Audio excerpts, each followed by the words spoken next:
Hello दोस्तों, अनोखी story में आपका स्वागत है। आप देख रहे हैं दिव्या गाथा, पवित्र और अद्भुत कहानी। इसमें आपको 21 से 30 एपिसोड देखने के लिए मिलेगा। तो चलिए स्टोरी को शुरू करते हैं। एपिसोड 21, आत्मा का पोषण। गहरे पीले कमल की लपटें अचानक से असामान्य और सुनहरी लाल रंग की हो गईं और उसकी हर लपट ने तीव्र गर्मी उत्सर्जित की। अब चूंकि आग की ताकत बहुत अधिक बढ़ गई थी, इसलिए इसका सामना करना असंभव होगा, और जब नील ने उन सुनहरी लाल लपटों को देखा तो उसका चेहरा फीका पड़ गया। जैसी कि उम्मीद थी, आग पहले की तुलना में कहीं अधिक शक्तिशाली हो गई थी। सुनहरी लाल लपटों ने उसे चारों ओर से घेर लिया और अचानक से नील के शरीर में दर्द की एक लहर उठ गई। ठीक उस दिन की तरह जैसे उस दिन तहखाने में हुआ था, और फिर नील का शरीर उन आग की लपटों की वजह से लाल हो गया। आमतौर पर इस तरह के उच्च तापमान की आग के संपर्क में आते ही किसी औसत व्यक्ति का शरीर राख में बदल जाएगा, लेकिन नील का शरीर किसी भी मामले में सामान्य नहीं था। आग की लपटों से नष्ट होने के बजाय वो एक उत्कृष्ट नश्वर हथियार की तरह चमकते हुए धीरे धीरे लाल हो गया। इसके बाद नील की त्वचा में गहराई तक समा चुके स्वर्णपत्र के छोटे छोटे टुकड़े, जिन पर प्राचीन संस्कृत के शब्द उकेरे थे, अचानक से ऊपर आ गए और उसकी त्वचा पर मंडराने लगे। इन स्वर्णपत्र के झिलमिलाते टुकड़ों में ढका हुआ नील का पूरा शरीर शानदार ढंग से चमक रहा था। जबकि उसका शरीर चमकदार लाल चमक रहा था, सुनहरे टुकड़े उसके शरीर पर एक श्रृंखला का रूप लेने लगे और संस्कृत से कुछ शब्दों ने मिलकर एक वाक्य का निर्माण किया। आत्मा शक्ति अनंता अस्ति अग्निना पोषयित्वा प्रबोधितु, अर्थात आत्मा की शक्ति अनंत है, उसे अग्नि से पोषित करके जागृत करो। ये वाक्य तेजी से नील की त्वचा पर घूम रहे थे। उनके घूमने की गति समय के साथ और भी तेजी से बढ़ रही थी, जब तक कि अप्रत्याशित रूप से नील की त्वचा पर छोटे भंवर नहीं बन गए। जैसे जैसे भंवर बढ़ते गए, उनके चूषण बल ने उन आग की लपटों को हांडी से नील के शरीर की तरफ खींचा और उन्हें उन भंवरों द्वारा अवशोषित करना शुरू कर दिया। ये आग उसके शरीर को शुद्ध कर रही थी, जिससे उसकी आत्मा और भी ताकतवर बन रही थी।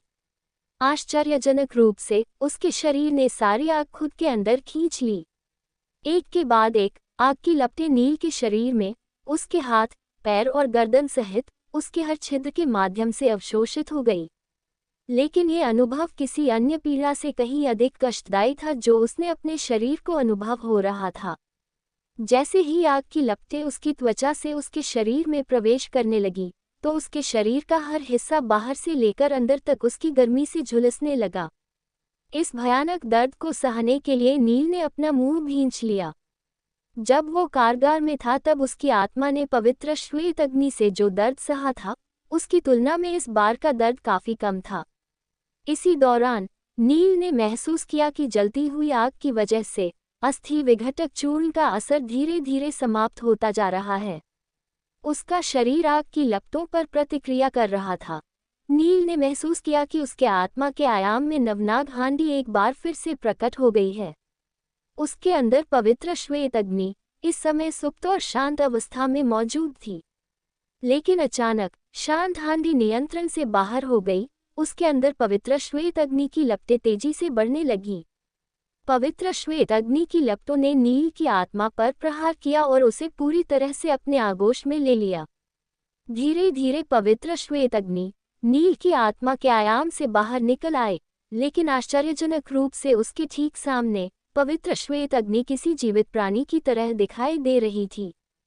तभी पवित्र श्वेत अग्नि से एक अजीब सी आवाज निकली और वो नरक की तलवार की तरफ तेजी से बढ़ गई। जब अघोरा की नर्क की तलवार बेहद शक्तिशाली धातुओं के मिश्रण से बनाई गई थी, यहाँ तक कि जब उसने उसे बनाया था तब भी वो धधकती आग में लंबे समय तक रहने के बाद भी नहीं पिघली थी। लेकिन जैसे ही पवित्र श्वेत अग्नि ने उस शीर्ष श्रेणी की अमूल्य नश्वर हथियार को छुआ, वो तुरंत ही पिघलकर गर्म धातु की कुछ बूंदों में बदल गया था। नील ने जब पवित्र श्वेत अग्नि की भयानक शक्ति देखी तो उसके चेहरे पर आश्चर्य का भाव आ गया था, और उसने सोचा, आखिर ये पवित्र श्वेत अग्नि क्या है? ये इतनी शक्तिशाली कैसे हो सकती है? तभी नील को सुंदर नगर की सबसे मशहूर कहानी का कुछ अंश याद आया, जिसमें बताया गया था कि जब राक्षसों ने सुंदर नगर साम्राज्य को पूरी तरह से बर्बाद कर दिया था, तब भृगु ऋषि ने वहां प्रकट होकर अपनी पवित्र श्वेत अग्नि से सारे राक्षसों को जलाकर भस्म कर दिया था। ये कहानी सुंदर नगर के हर बच्चे को अच्छी तरह से याद है।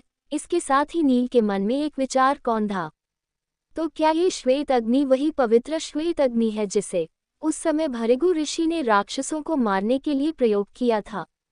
वो बेहद उत्साहित महसूस कर रहा था और तुरंत ही आगे की प्रक्रिया पर अपना ध्यान लगाया। नर्क की तलवार के पिघलने के बाद भयानक सफेद लपटों ने पिघले हुए धातु की बूंदों को नील की आत्मा के आयाम में ले खींच लिया। इस दृश्य से नील दहशत में आ गया। वो जानता था कि उसका शरीर किसी नश्वर हथियार की तरह सख्त है, लेकिन फिर भी वो पिघली हुई धातु को अपने शरीर के अंदर नहीं डाल सकता था। लेकिन लाख चाहने के बावजूद वो उसे नहीं रोक पाया और उसकी आंखों के सामने ही वो पिघली धातु उसके शरीर के अंदर प्रवेश कर गई। कुछ समय बीतने पर भी जब कुछ नहीं हुआ तो नील चकित रह गया कि वो अभी भी ठीक था और अपनी आत्मा के आयाम में देख सकता था कि पवित्र श्वेत अग्नि ने उन धातु की बूंदों को नवनाग हांडी के अंदर डाल दिया। नील अभी भी नवनाग हांडी के अंदर की गतिविधि को देख सकता था। उसने देखा कि धातु की बूंदें अचानक से 8 भागों में बंट गई और प्रत्येक बूंद हांडी के ऊपरी भाग पर बनी 8 दिव्यनाग की मूर्तियों में प्रवेश कर गई। धातु की बूंदों के प्रवेश करते ही सभी दिव्यनागों के फन पर अलग अलग रंगों की नागमणि दिखाई देने लगी, जिनसे प्रकाश की किरणें उत्सर्जित हो रही थी। ये किरणें उनके फनों से होते हुए उनकी पूंछ की तरफ बढ़ने लगी। ये सभी प्रकाश की किरणें मूर्तियों की तरह ही अलग अलग रंग की थी, लाल, काली, सफेद, सुनहरी। ये प्रकाश की किरणें उनके पूंछ से होते हुए नीचे मौजूद 9वीं दिव्यनाग की मूर्ति में प्रवेश कर गई, जिससे आखिरी दिव्यनाग की मूर्ति अचानक से ही प्रकाशित हो गई और उससे एक नाग की छाया बाहर निकलती हुई सी प्रतीत हुई। ये छाया अभी भी काफी धुंधली थी और धीरे धीरे 9वें दिव्यनाग से निकलने वाले प्रकाश को अवशोषित करने लगी। लेकिन जैसे जैसे वो उस प्रकाश को अवशोषित कर रही थी, वैसे वैसे वो छाया और अधिक स्पष्ट होती जा रही थी। नील ये देखकर थोड़ा हैरान था। जल्द ही उसकी आंखों के सामने एक दिव्यनाग की आकृति और भी स्पष्ट हो गई। उस दिव्यनाग का फन नीले रंग का और बेहद चमकदार था, जिस पर नीलम जैसी नागमणि सुशोभित था, जबकि बाकी शरीर 9 रंगों से मिलकर बना था। जब उस दिव्यनाग की छाया ने प्रकाश को पूरी तरह अवशोषित कर लिया, तब दिव्यनाग की पूंछ पर एक अकेला सर्पशल्क अचानक से सुनहरे रंग की चमक उत्सर्जित करने लगा। उस सर्पशल्क से धातु की बूंदों की आभा महसूस की जा सकती थी। नील इस नज़ारे को देखकर थोड़ा भ्रमित था, लेकिन फिर पूरी प्रक्रिया पर ध्यान देने के बाद उसे समझ में आया कि वो सुनहरा सर्पशल्क अवश्य ही उन धातु की बूंदों से बना है, लेकिन फिर भी ये बहुत ही अप्रत्याशित था। नील अपनी आत्मा के आयाम में जो भी दृश्य देख रहा था, वो उसे चकित कर गया। लेकिन तभी नील को उस सर्पशल्क पर एक सुनहरी चमक दिखाई दी और उसके शरीर में ताकत की बाढ़ आ गई। उस सर्पशल्क के कारण उसकी ताकत काफी बढ़ गई और नील इस बढ़ी हुई शक्ति को महसूस कर सकता था। नील के सामने अभी अभी प्रकट हुए दिव्यनाग की आंखें अभी भी बंद थी। एपिसोड 22 पलटवार। दोस्तों, मेरा एक और नॉवल डिवाइन आई भी पॉकेट नॉवेल्स पर अवेलेबल है। आप मेरे चैनल पर जाकर चेक कर सकते हैं। अब आगे की कहानी। अगर सर एक ने सर्पशल्क मेरी शक्ति को कई गुना बढ़ा दिया, तो क्या होगा अगर दसियों हजार सर्पशल्कों की शक्ति को जागृत किया जाए? अगर वो सभी सर्पशल्क की शक्ति को जागृत कर लेता है तो उसकी ताकत कितनी अविश्वसनीय हो जाएगी। नील ने अपने होठों को घबराहट से गीला कर दिया और अपने शानदार विचार को अपने मन से बाहर निकालने के लिए संघर्ष करते हुए अपना सिर हिला दिया। ये सब अभी उसकी पहुंच से बहुत दूर था। उसने इस काम की कठिनाई को महसूस किया कि दिव्यनाग के सर्पशल्क को जागृत करना कितना मुश्किल था। अघोरा के अनुसार नर्क की तलवार एक शीर्ष नश्वर हथियार और अत्यंत मूल्यवान खजाना था। इसके बावजूद ये केवल एक सर्पशल्क की शक्ति को जागृत कर पाया था। नील ने कल्पना की कि उनमें से हजारों को जागृत करने में कितने हथियार और समय की जरूरत होगी। भले ही पूरे उत्तरी क्षेत्र में सभी खजानों को ही क्यों न पिघला दिया जाए, सभी सर्पशल्कों की शक्ति को जागृत कर पाना बहुत ही मुश्किल होगा। नील ने चुपचाप निष्कर्ष निकाला कि उसे हर चीज का अच्छी तरह से विश्लेषण करने की जरूरत थी, न कि जल्दबाजी में कोई बेवकूफी भरा कदम उठाने की। इन विचारों के बीच नील धधकती आग में पद्मासन की मुद्रा में बैठ गया, और क्योंकि उसकी त्वचा पर मौजूद सुनहरे भंवर आग की लपटों को खींच लिया था और उसकी आत्मा की काफी हद तक मजबूत हो गई थी, इसलिए उस आग ने उसके शरीर को मजबूत बनाना शुरू कर दिया। हांडी के बाहर अघोरा शक की अभिव्यक्ति के साथ हांडी के अंदर देखने की कोशिश कर रहा था।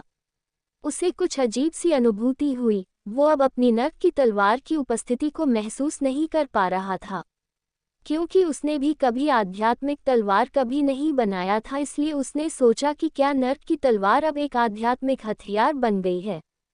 लेकिन उसने ये भी महसूस किया कि हांडी में उसने जो आग हांडी में प्रवाहित की थी वो कम हो रही थी। इससे अघोरा थोड़ा उत्सुक हो गया था कि आखिर वहाँ क्या चल रहा था।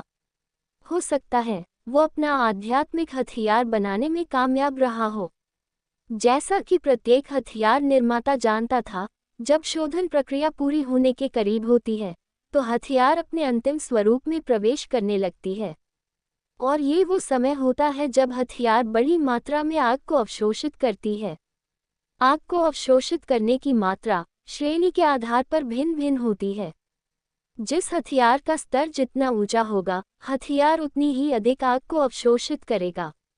अघोरा ने यज्ञ किया कि जब उसने नर्क की तलवार बनाई थी, उस समय अंतिम चरण के दौरान पूरे 2 घंटे तक आग को अवशोषित किया था। आज तो 3 घंटे बीत चुके थे। हथियार निर्माता ये मानते थे कि उच्च श्रेणी का हथियार अंतिम चरण में अधिक आग की आवश्यकता होती है और उतना ही अधिक समय भी लगता है। अघोरा ने सोचा कि इसकी अधिक संभावना है कि हांडी में मौजूद नया खजाना एक आध्यात्मिक हथियार ही होगा।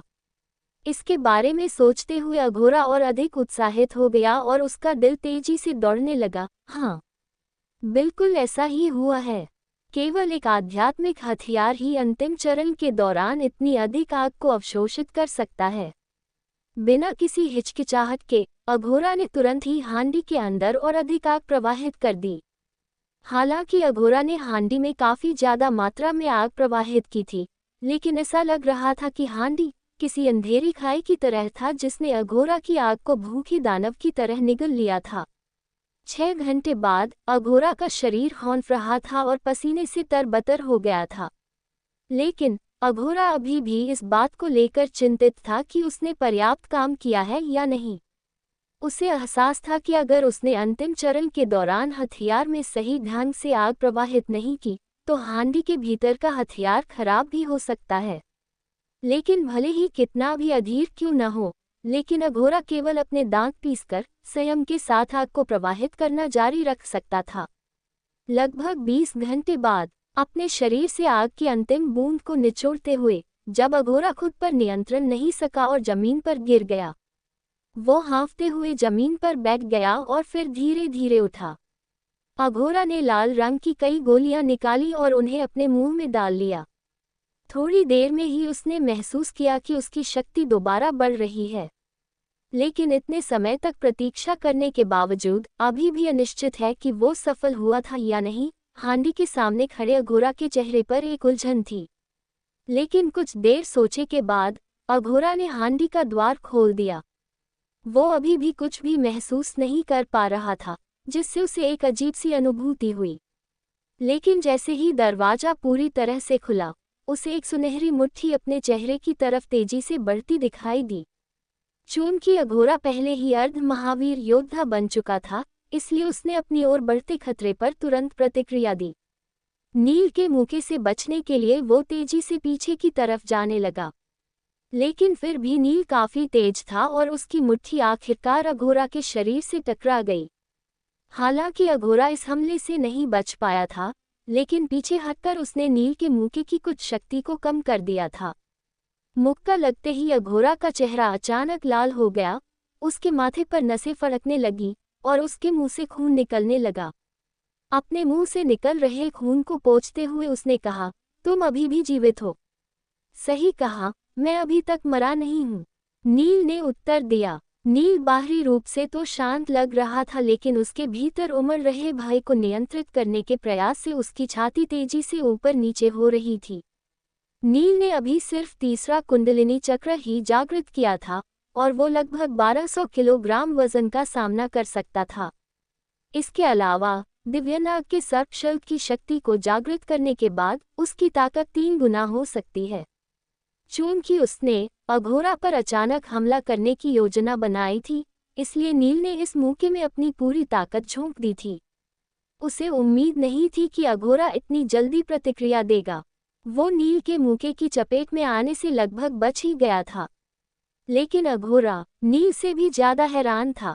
इस युवक ने अभी तक केवल मणिपुर चक्र ही जागृत किया है और मेरी ताकत उससे कहीं ज्यादा है, इसलिए मुझे उसे मारने में कोई परेशानी नहीं होनी चाहिए। लेकिन हथियार शोधन हांडी से बाहर निकलने के बाद उसकी ताकत बढ़ी हुई मालूम पड़ रही है। क्या हांडी में रहने के दौरान इसकी शक्तियां बढ़ गई है? क्या चल रहा है? अघोरा असमंजस में पड़ गया। अगर अघोरा की गति तेज नहीं होती तो इस युवक के मौके से वो मारा भी जा सकता था। ये अघोरा के लिए शर्म की बात होती, लेकिन ऐसा दोबारा नहीं हो सका। मेरी नरक की तलवार कहाँ है?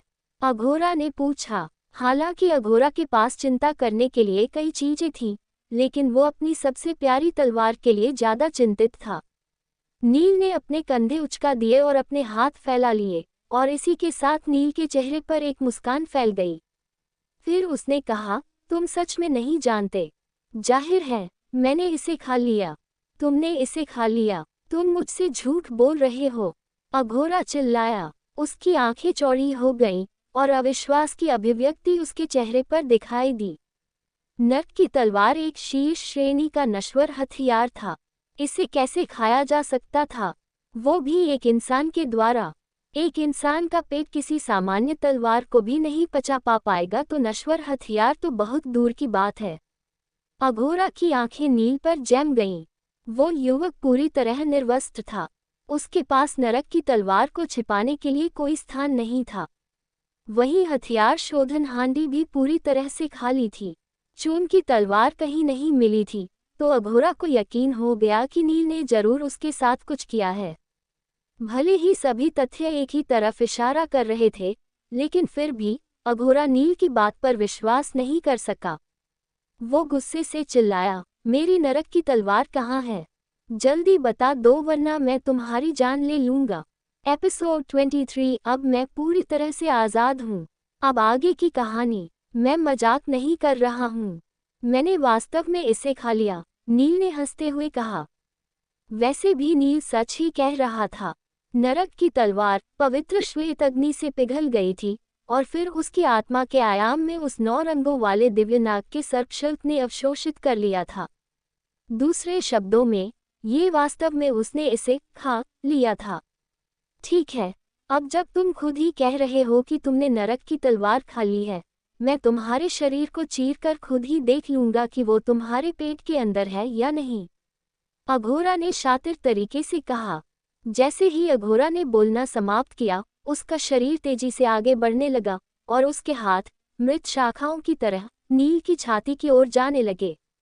वो अपने हाथों से ही नील का पेट चीरने जा रहा था। बेशक नील अभी भी खड़े होकर अघोरा के खुद को मारने के लिए इंतजार नहीं करने वाला था। इतने लंबे समय तक हथियार शोधन हांडी के अंदर रहने के बाद नील को लगा जैसे उसकी शारीरिक शक्ति फिर से अगले स्तर तक बढ़ गई हो। उसका शरीर इतना मजबूत हो गया था कि किसी मध्य श्रेणी के नश्वर हथियार भी उसे नुकसान नहीं पहुंचा सकता था। उसने अपने शरीर की सारी शक्ति को इकट्ठा करने के लिए अपने पैरों को हल्के से हिलाया। जल्द ही उसकी हड्डियां चटकने लगी और गड़गड़ाहट जैसी तेज आवाज पूरी गुफा में गूंज उठी। नंदी सहस्त्र मुष्टिका, उसे अघोरा से लड़ना होगा। भी अब पहले की तरह कमजोर नहीं था। उसे अपने शरीर और अपनी क्षमताओं पर भरोसा था। अघोरा की आग ने उसके शरीर को और अधिक मजबूत कर दिया था। वहीं अगर ताकत की बात करें तो नील केवल मणिपुर चक्र की शुरुआत में था, लेकिन सर्पशल्क की जागृत शक्ति की मदद से वो किसी अर्ध महावीर योद्धा का भी सामना कर सकता था। वो अघोरा को किसी भी तरह से खुद को मारने की अनुमति नहीं दे सकता था। और तो और अघोरा उसे लगभग 20 घंटे से जला रहा था। ये लगभग पूरा दिन और रात जितना लंबा समय था। नील जानता था कि 20 घंटे के हथियार शोधन प्रक्रिया के बाद अघोरा की ताकत अवश्य ही कम हो गई होगी और वो अपने जीवित रहने के एकमात्र मौके को हाथ से नहीं जाने देना चाहता था। जिस क्षण दोनों के हमले आपस में टकराने वाले थे, अघोरा जल्दी से एक तरफ चला गया। उसका शरीर हवा में एक अजीब कोण में मुड़ गया और फिर उसने तलवार की तरह तेजी से अपना हाथ लहरा दिया। अग्नि का वार। अघोरा अर्ध महावीर योद्धा होने की वजह से वास्तव में काफी मजबूत और शक्तिशाली था। उसने अपने हमले में आग की जलती हुई शक्ति से भी मिला दिया था। उसके हाथ ने किसी तीखे खंजर की तरह नील की त्वचा में एक घाव का निशान बना दिया। इस नज़ारे से वे दोनों ही चौंक गए। अघोरा को ये देखकर आश्चर्य हुआ कि नील का शरीर असामान्य योद्धा से कहीं अधिक कठोर था। अघोरा के हमले ने नील की त्वचा पर केवल एक छोटा सा घाव बनाने में ही कामयाबी हासिल की थी। अघोरा के अनुसार यहाँ तक कि जंगली भूमि पर रहने वाली विशेष मानवों के शरीर भी नील जितने कठोर नहीं थे। उसकी अग्नि तलवार में उसकी आध्यात्मिक आग की ताकत थी, जिसकी सहायता से वो लोहे जैसी मजबूत मांसपेशियों को भी चीर सकता था। लेकिन जिस क्षण उसकी तलवार नील के मांस को काटकर उसकी हड्डियों को छूती है, तो उससे दो धातुओं के टकराने जैसी आवाज सुनी जा सकती है। ऐसा कैसे हो सकता है? क्या इस युवक का शरीर नश्वर हथियार जितना मजबूत है? अघोरा ने मन ही मन सोचा। वहीं नील को इस बात से आश्चर्य हुआ कि अघोरा काफी फुर्तीला था। नील ने कितनी भी कोशिश की, लेकिन वो अघोरा की छाया को भी नहीं पकड़ सका। इससे नील काफी निराश हो गया। मणिपुर चक्र जागृत करने के बावजूद तुम्हारा शरीर बहुत कठोर है। बहरहाल अब इससे क्या फर्क पड़ता है? वैसे भी तुम मरने जा रहे हैं। मैं अपने नुकसान की भरपाई के लिए तुम्हारे शरीर से अपने दूसरे हथियारों को परिष्कृत करूंगा। अघोरा ने एक कुटिल मुस्कान के साथ कहा। इन शब्दों के साथ वो तेजी से नील की ओर झपटा। अग्नि तलवार ने नील पर फिर से हमला किया, जिससे उसके शरीर पर एक और घाव बन गया था और तुरंत ही नील के घाव से खून बहने लगा।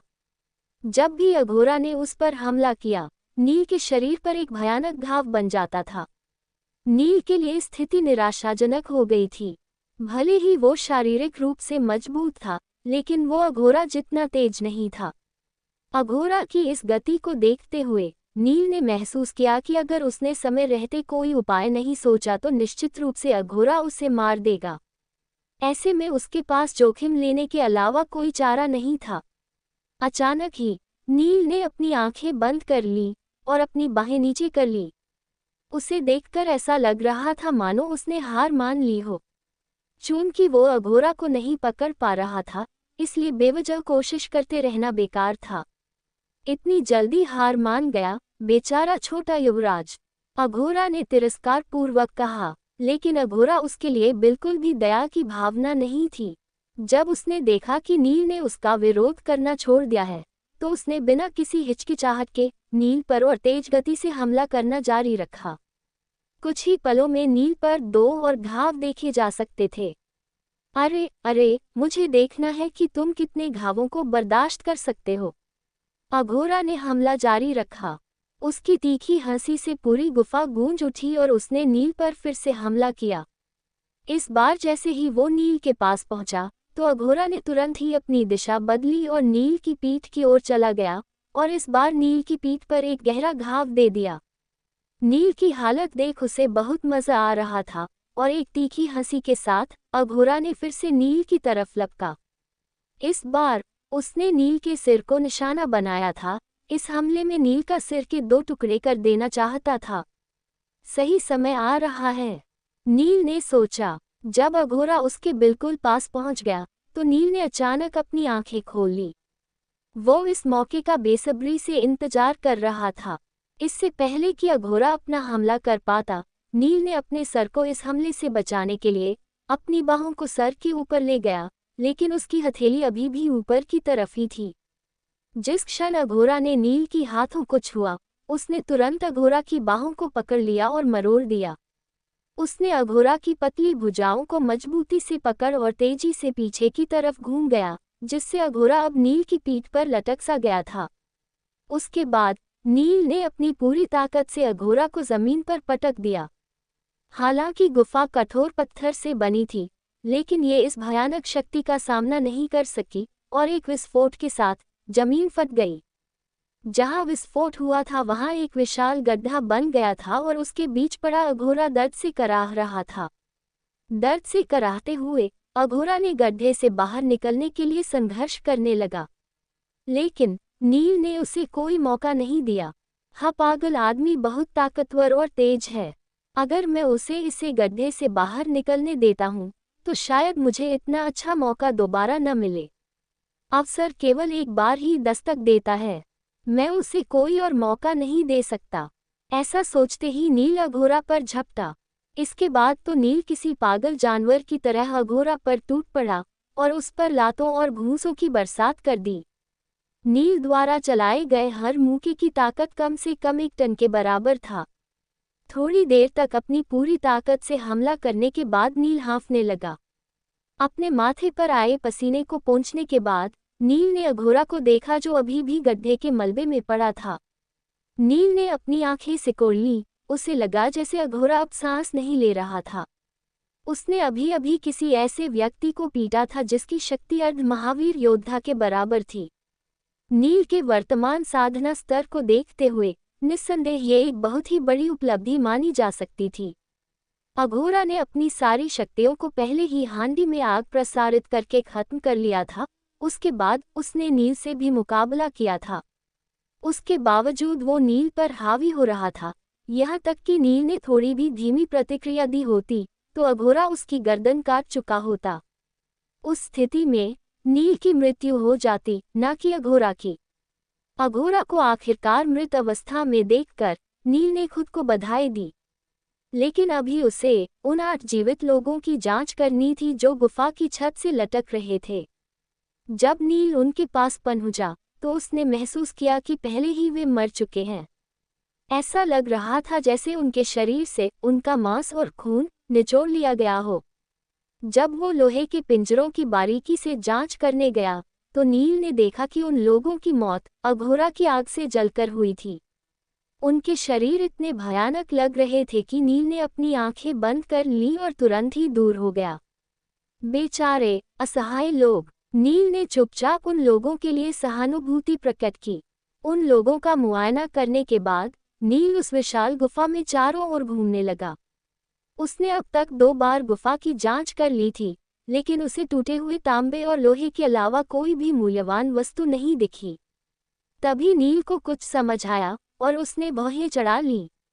यहाँ तक कि एक सामान्य लोहार भी काफी अमीर होता है, तो भला अघोरा जैसा एक स्थापित लोहार इतना गरीब कैसे हो सकता है?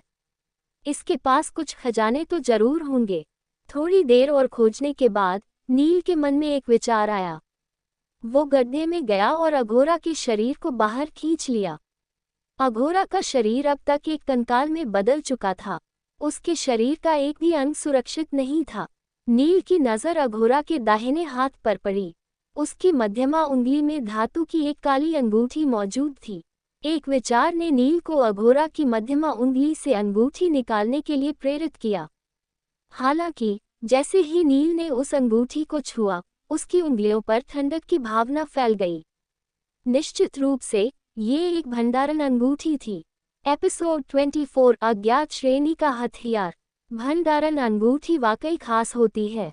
जैसा कि नाम से ही स्पष्ट है, अंगूठी में वस्तुओं को रखने के लिए कुछ जगह होती है। एक ऐसी जगह जहां कोई व्यक्ति अपनी मूल्यवान वस्तु को छिपा सकता है।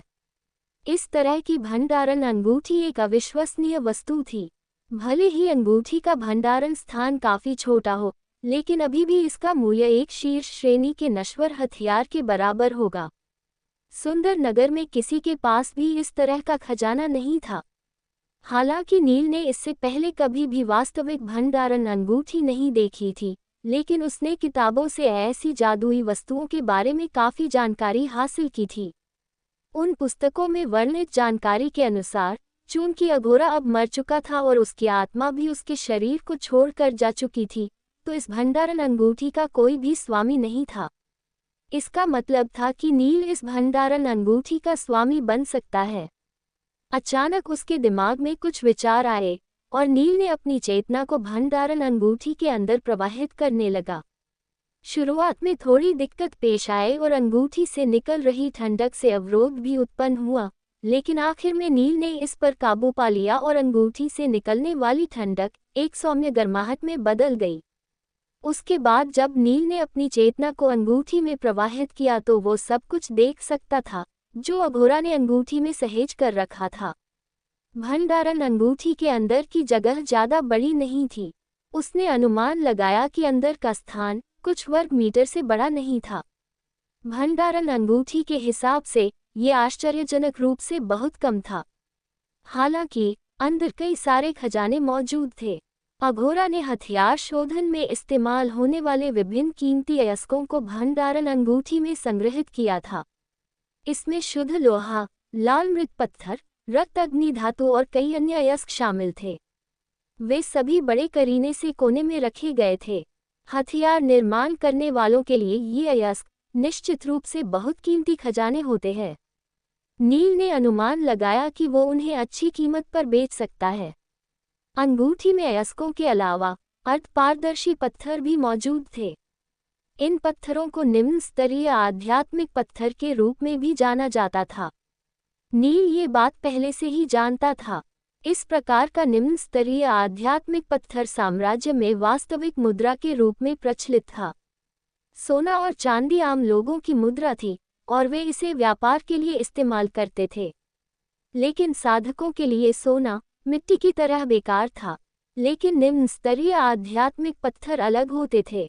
हालांकि ये निम्न स्तरीय आध्यात्मिक पत्थर किसी चमकीले पत्थर की तरह ही दिखते थे, लेकिन उनके अंदर ब्रह्मांड की शुद्ध आध्यात्मिक ऊर्जा संग्रहित होती थी, जो किसी महावीर योद्धा के स्तर के साधक के लिए जरूरी होती है।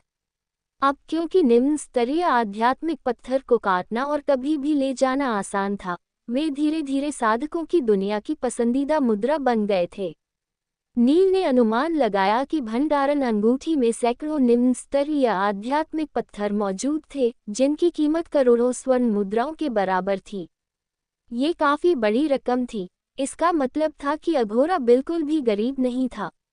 इसके अलावा अन्य खजाने भी थे, जैसे राक्षसी चमक वाली एक लंबी तलवार, एक खूनी लाल हथौड़ा आदि।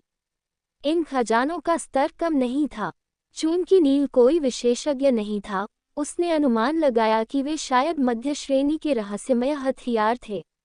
भंडारण अंगूठी के दूसरी तरफ तरह तरह की हथियार शोधन से संबंधित पुस्तकें रखी थीं, साथ ही कुछ अनजान औषधियां भी थीं। जबकि अन्य सामान्य वस्तुओं को एक असंगठित ढेर में एक साथ रखा गया था, लेकिन अचानक से ढेर में छिपे एक चाकू ने नील का ध्यान अपनी ओर आकर्षित किया। चाकू काफी पुराना लग रहा था। चाकू की सतह पर कहीं कहीं गड्ढा हो गया था और हत्था भी टूट गया था, लेकिन चाकू की धार पूरी तरह से सही हालत में थी। इसकी उपस्थिति के बावजूद नील ने महसूस किया कि जैसे इस चाकू में एक विशेष जादुई शक्ति थी। इस विशेष जादुई शक्ति के कारण ही नील इसके प्रति इतना आकर्षित हुआ था। ये पुराना चाकू बेशक कीमती मालूम हो रहा था, शायद ही उसके कुछ काम आए। ये सोचते हुए नील ने अंगूठी के अंदर हाथ डाला और टूटे हुए चाकू को भंडारण अंगूठी से बाहर निकाल लिया। फिर उसने इसकी बारीकी से जांच की। थोड़ी देर तक उसने उस चाकू पकड़े रखा, लेकिन नील ने महसूस किया जैसे चाकू पहले से ज्यादा चमकीला और धारदार होता जा रहा है, यहाँ तक कि ये दुनिया में किसी भी चीज को काट सकता है। ये चाकू आखिर किस स्तर का हथियार है? चाकू भले ही थोड़ा पुराना हो, फिर भी उसकी धार बहुत ही तेज थी। इसका स्तर निश्चित रूप से काफी ऊंचा होना चाहिए। शायद अघोरा भी ये बात जानता था कि ये चाकू कोई सामान्य वस्तु नहीं थी। हो सकता है कि उसे अब तक इस चाकू की हालत सुधारने का कोई अच्छा तरीका नहीं मिला था और इसी वजह से उसने इसे भंडारण अंगूठी के अंदर सहेज कर रखा था। चूंकि अघोरा इसे ठीक नहीं कर सका, तो मुझे डर है कि मेरे पास भी इसे ठीक करने का कोई तरीका नहीं होगा, नील ने खुद से कहा। थोड़ी देर तक चाकू से खेलने के बाद उसने उसे वापस भंडारण अंगूठी में डाल दिया और गुफा से बाहर की तरफ जाने लगा। अचानक उसे अपनी आत्मा के आयाम में मौजूद दिव्यनाग का ख्याल आया। अघोरा से बचने और फिर उसके खजाने को ढूंढने के चक्कर में वो तो उसके बारे में लगभग भूल ही गया था। नील अभी तक उस दिव्यनाग के बारे में कुछ भी नहीं जान पाया था। आखिरी बार जब उसने उस दिव्यनाग को देखा था तो वो गहरी नींद या शायद बेहोशी की हालत में लग रहा था। कुछ सोचने के बाद नील ने एक बार फिर से दिव्यनाग की स्थिति जानने के लिए अपनी आत्मा के आयाम में प्रवेश किया, लेकिन उसने देखा कि अभी भी दिव्यनाग गहरी नींद की अवस्था में ही था। क्या ऐसा हो सकता है कि मुझे दिव्यनाग को निद्रावस्था से जगाने के लिए और भी सर्पशल्कों की शक्ति को जागृत करना पड़ेगा? हो सकता है। वैसे भी सर्पशल्कों को जागृत करने से मुझे और भी ज्यादा शक्तियां प्राप्त होंगी, पार्थ ने सोचा और एक बार फिर गुफा से बाहर निकलने लगा। उसने गुफा से बाहर निकलने के लिए लंबे और घुमावदार रास्ते का अनुसरण किया, और एक बार जब वो गुफा के बाहरी छोर पर पहुंच गया तो नील वहां मौजूद बड़े पेड़ पर चढ़ गया और पहाड़ की चोटी की तरफ जाने लगा। पेड़ से ऊपर आने के बाद नील को उस चट्टान से निकले छोटे छोटे पत्थरों की सहायता से चोटी की तरफ जाना था। लगभग 2-3 घंटे की मशक्कत के बाद आखिरकार नील चट्टान की चोटी पर पहुंच गया।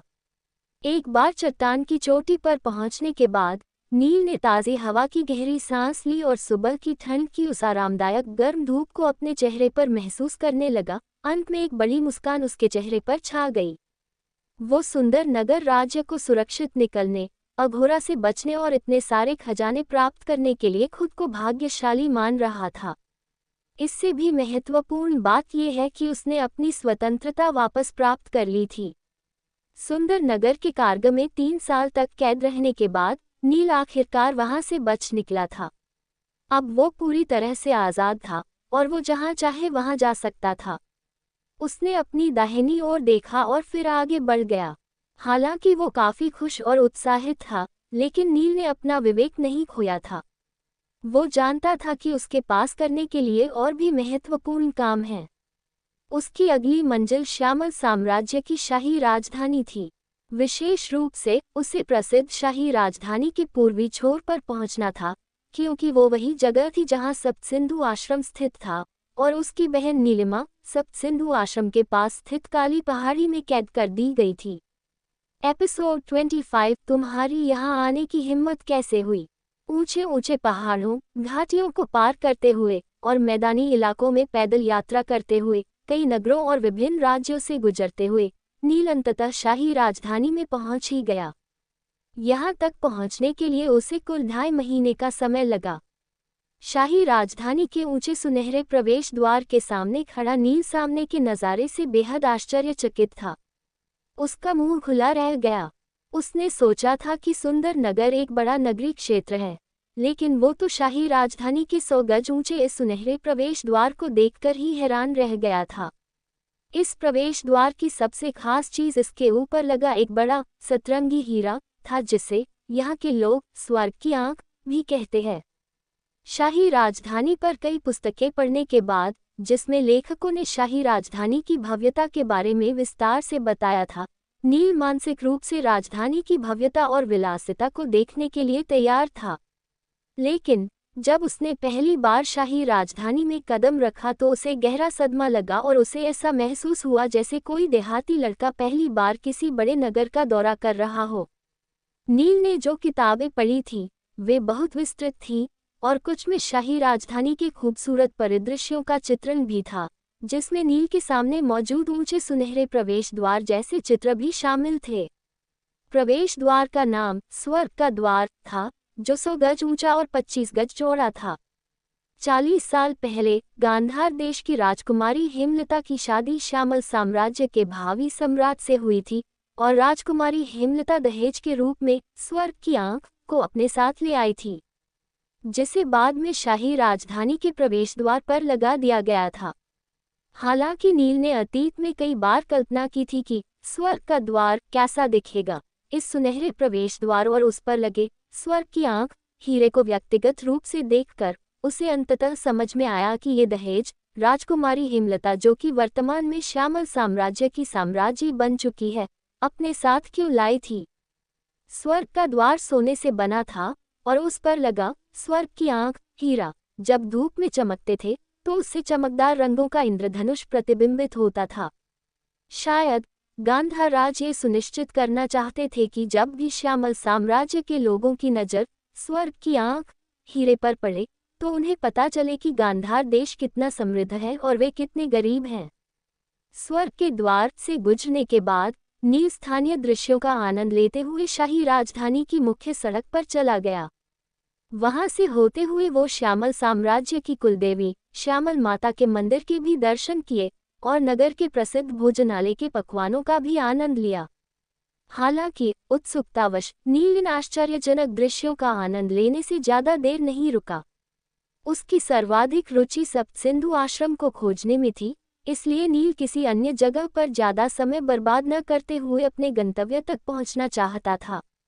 सड़क पर चलते समय बार बार रुकने की वजह से नील की यात्रा धीमी हो गई, क्योंकि वो रास्ते में कई लोगों से सप्तसिंधु आश्रम के बारे में पूछ रहा था। अंततः पूरे दिन की खोज के बाद वो सप्तसिंधु आश्रम के पास पहुंच गया। सप्तसिंधु आश्रम बहुत ही बड़े भूभाग पर स्थित था, जो कि शाही राजधानी का लगभग 1/4 हिस्से को घेर सकता था। यहाँ तक कि शाही महल का इलाका भी इससे कई गुना छोटा था।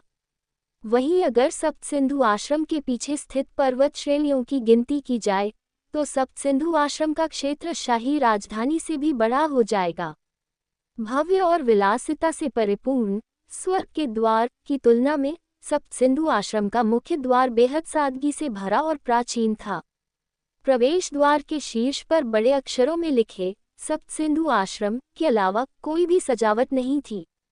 प्रवेश द्वार के चारों ओर बड़े बड़े पेड़ थे, जिनकी हरी लताएं आपस में जुड़ी हुई थीं। कुल मिलाकर सप्तसिंधु आश्रम शाही राजधानी की विलासिता से दूर मन को शांति प्रदान करने वाली जगह थी। प्रवेश द्वार के सामने नामांकन के लिए 2 पंक्तियां बनी थीं। दाहिनी ओर वाली पंक्ति में 20 से अधिक लोग नहीं थे, जबकि बाईं ओर की पंक्ति मीलों लंबी थी। एक नज़र में ये देख पाना मुश्किल था कि ये पंक्ति आखिर कहाँ समाप्त होती है। नील ने जल्दी से अपने दिमाग में गिनती की और अनुमान लगाया कि बाईं ओर 1000 से अधिक लोग अपनी बारी आने का इंतजार कर रहे थे। उसे इन दोनों पंक्तियों के बीच का अंतर नहीं पता था, इसलिए वो पहले दाहिनी ओर चला गया। वहाँ बहुत ही कम लोग थे, इसलिए जल्द ही नील की बारी भी आ गई। छात्रों के नामांकन के प्रभारी ने नील की ओर देखा और अपना हाथ बढ़ाते हुए मांग की, कृपया मुझे अपना कुलीन परिवार प्रमाण पत्र दिखाओ। कुलीन परिवार प्रमाण पत्र? नील ने आश्चर्यचकित तरीके से प्रभारी की बात दोहराई। नील की सवाल भरी नज़र को देखकर नामांकन प्रभारी ने अपनी मेज की ओर इशारा करते हुए बताया, ये पंक्ति केवल कुलीन परिवारों के आवेदकों के लिए ही बनाई गई है। अगर आपके पास कुलीन परिवार प्रमाण पत्र नहीं है तो आपको दूसरी पंक्ति में जाकर नामांकन कराना होगा। जैसे ही वह बोल रहा था, नामांकन प्रभारी ने बाईं ओर लगी लंबी पंक्ति की ओर इशारा किया। इससे नील का ये भ्रम दूर हो गया कि इस पंक्ति में इतने कम लोग ही क्यों खड़े थे।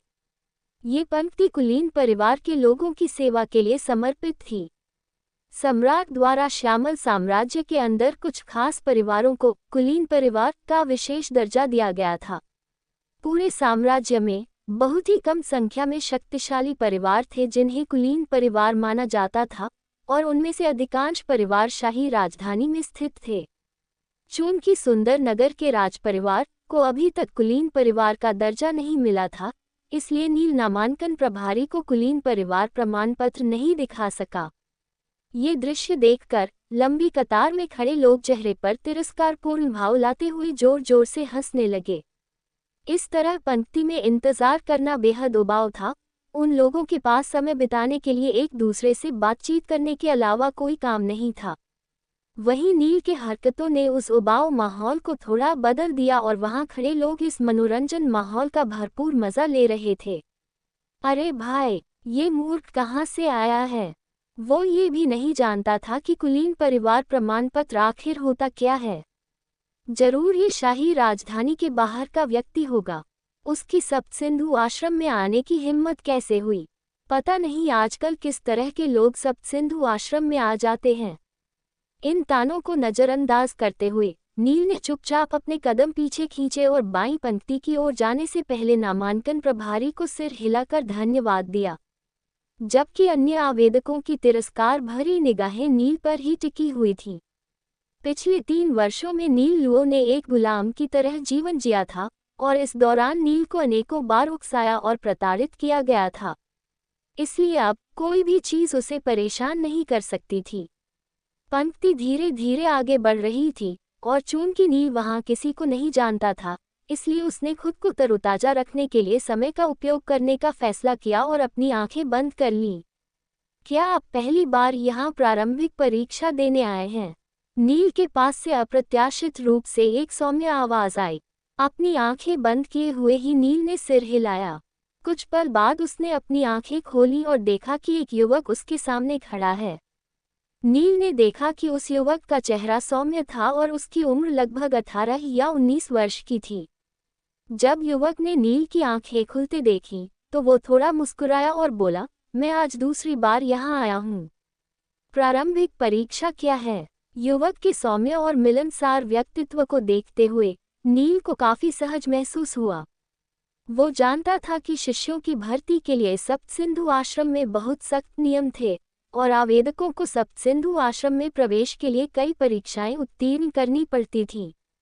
अब क्योंकि वो शाही राजधानी का निवासी नहीं था, इसलिए वो सप्तसिंधु आश्रम के शिष्य चयन के दौरान होने वाली परीक्षाओं के बारे में बहुत स्पष्ट नहीं था। युवक सहजता से मुस्कुराया और कहा, सप्तसिंधु आश्रम एक प्रमुख गुरुकुल है जो पूरे उत्तरी क्षेत्र में बेहतरीन आचार्यों और तकनीकों के लिए प्रसिद्ध है। अनगिनत लोग सप्तसिंधु आश्रम में शामिल होना चाहते हैं और प्रत्येक का मूल्यांकन करने की आवश्यकता होती है। अब इतने सारे उम्मीदवारों के परीक्षण में बहुत ही ज्यादा श्रम और लोगों की जरूरत होती है, इसलिए सप्तसिंधु आश्रम मुख्य परीक्षा देने से पहले कमजोर उम्मीदवारों को प्रारंभिक परीक्षा के जरिए बाहर कर देता है और फिर कुलीन परिवार और प्रारंभिक परीक्षा में उत्तीर्ण उम्मीदवारों को मुख्य परीक्षा में भाग लेने का मौका मिलता है। जानकारी देने के लिए धन्यवाद। यदि आप बुरा न माने, तो क्या आप मुझे बता सकते हैं कि प्रारंभिक परीक्षा हमें क्या करना पड़ता है? नील ने सुना था कि सप्तसिंधु आश्रम में प्रवेश पाना बेहद कठिन है। इस युवक को परीक्षाओं के बारे में बताते देख नील को एहसास हुआ कि सप्तसिंधु आश्रम में बहुत सारे नियम थे, लेकिन फिर उसे आश्चर्य हुआ कि आखिर देवदत्त ने ऐसा क्या किया था जिसकी वजह से उसे न केवल सप्तसिंधु आश्रम में प्रवेश मिल गया बल्कि तुरंत ही आंतरिक शिष्य के रूप में स्वीकार भी कर लिया गया। युवक ने हंसते हुए कहा, प्रारंभिक परीक्षा में हम सभी को एक साथ दौड़ में भाग लेना होगा। सप्तसिंधु आश्रम में शामिल होने के लिए कम से कम स्वाधिष्ठान चक्र जागृत होना चाहिए। इसके अलावा मणिपुर और अनाहत चक्र जागृत कर चुके आवेदक भी इसमें भाग ले सकते हैं, लेकिन हर किसी को अपने साधना स्तर के अनुसार अलग अलग दूरी तक दौड़ना होगा। उदाहरण के लिए, स्वाधिष्ठान चक्र के आवेदकों को एक निर्धारित दूरी तक दौड़ने की जरूरत होती है, लेकिन मणिपुर चक्र के आवेदकों को उनसे आगे तक दौड़ना पड़ता है। क्या ये इतना आसान है? नील को आश्चर्य हुआ। उसने पलकें झपकाईं। प्रारंभिक परीक्षा काफी आसान लग रही थी। आखिरकार हर कोई आसानी से दौड़ सकता था। अब जब नील अपना मणिपुर चक्र जागृत कर चुका था, तो उसकी शक्ति बढ़ चुकी थी, जिससे वो पहले से ज्यादा दूरी तक दौड़ने में सक्षम था। इसलिए उसे ये परीक्षा बेहद आसान मालूम पड़ रही थी। अब जब वो जानता था कि प्रारंभिक परीक्षा में क्या होता है, तो नील ज्यादा सहज हो गया था और जब वे प्रतीक्षा कर रहे थे तो उसने उस युवक से बातचीत जारी रखी। उनकी बातचीत से नील को पता चला कि युवक का नाम अनिरुद्ध थापा था और वो शाही राजधानी में एक छोटे परिवार का हिस्सा था। सप्तसिंधु आश्रम की प्रारंभिक परीक्षा 3 महीने में एक बार आयोजित की जाती थी। अनिरुद्ध पिछली परीक्षा में असफल हो गया था, इसलिए वो दूसरी बार प्रयास करने के लिए यहाँ आया था। दोनों युवक चर्चा करने में तल्लीन हो गए। पंक्ति भी आगे बढ़ती रही और इससे पहले कि उन्हें पता चले, अनिरुद्ध की बारी आ गई थी और अगली बारी नील की थी। अपना नाम नामांकन करने के बाद नामांकन प्रभारी ने नील को एक ज़ेड टोकन दिया, जिस पर उसकी पहचान संबंधी जानकारी दर्ज थी। जैसे ही उसने ज़ेड टोकन को प्राप्त लिया, अनिरुद्ध ने कहा, नील, सुनिश्चित करें कि आप आज रात अच्छी तरह से आराम करें। दौड़ना सुनने में थोड़ा सरल लगता है, लेकिन सप्तसिंधु आश्रम का परीक्षण मार्ग अनोखा है। आपको परसों इस बारे में सब कुछ पता चल जाएगा। अनिरुद्ध ने एक पल के लिए सोचा और फिर उसने कहा, नील, आप शाही राजधानी से नहीं हैं। अगर आपके पास रहने के लिए कोई जगह नहीं है, तो आप मेरे घर पर आकर रह सकते हैं। दरअसल अनिरुद्ध थापा एक दयालु व्यक्ति था, लेकिन नील ने विनम्रता से उसके निमंत्रण को अस्वीकार कर दिया। पिछले 3 वर्षों तक गुलामी में रहने के बाद उसे समझ आया कि दुनिया कितनी मतलबी है, और अपने अनुभव के आधार पर वो जानता था कि हर चीज़ की कोई न कोई कीमत होती है। हालांकि वो किसी पर बेवजह संदेह नहीं करेगा, लेकिन किसी पर आसानी से भरोसा भी नहीं करेगा। तभी सप्तसिंधु आश्रम के अंदर लोगों का एक समूह प्रवेश द्वार से होकर गुजरा, जिनमें से कुछ ने काले वस्त्र पहने हुए थे, लेकिन उनमें से अधिकांश ने सफ़ेद वस्त्र ही पहने थे। नील को उन लोगों को गौर से देखते हुए देखकर अनोरी ने बताया कि जो लोग सफ़ेद वस्त्र पहने हुए हैं, वे बाहरी शिष्य हैं। यदि हम प्रारंभिक परीक्षा और मुख्य परीक्षा उत्तीर्ण कर लेते हैं, तो हम भी इसे पहनने के काबिल हो जाएंगे। और काले वस्त्र में कौन से लोग हैं? नील ने पूछा। काले वस्त्र, वे आंतरिक शिष्य हैं। आंतरिक शिष्यों की स्थिति बाहरी शिष्यों से बेहतर होती है, साथ ही उन्हें अधिक सुविधाएं और औषधियां दी जाती हैं। मेरे पिता का सपना है कि मैं एक आंतरिक शिष्य बन सकूं और एक काला वस्त्र पहनूं, अनिरुद्ध ने लालसा के भाव के साथ कहा। अनिरुद्ध को अपनी इच्छा प्रकट करते हुए नील ने उस दिन को याद किया जब यजुवेंद्र ने घोषणा की थी कि देवदत्त को एक आंतरिक शिष्य के रूप में स्वीकार कर किया गया था। उसके पीछे क्या कारण था?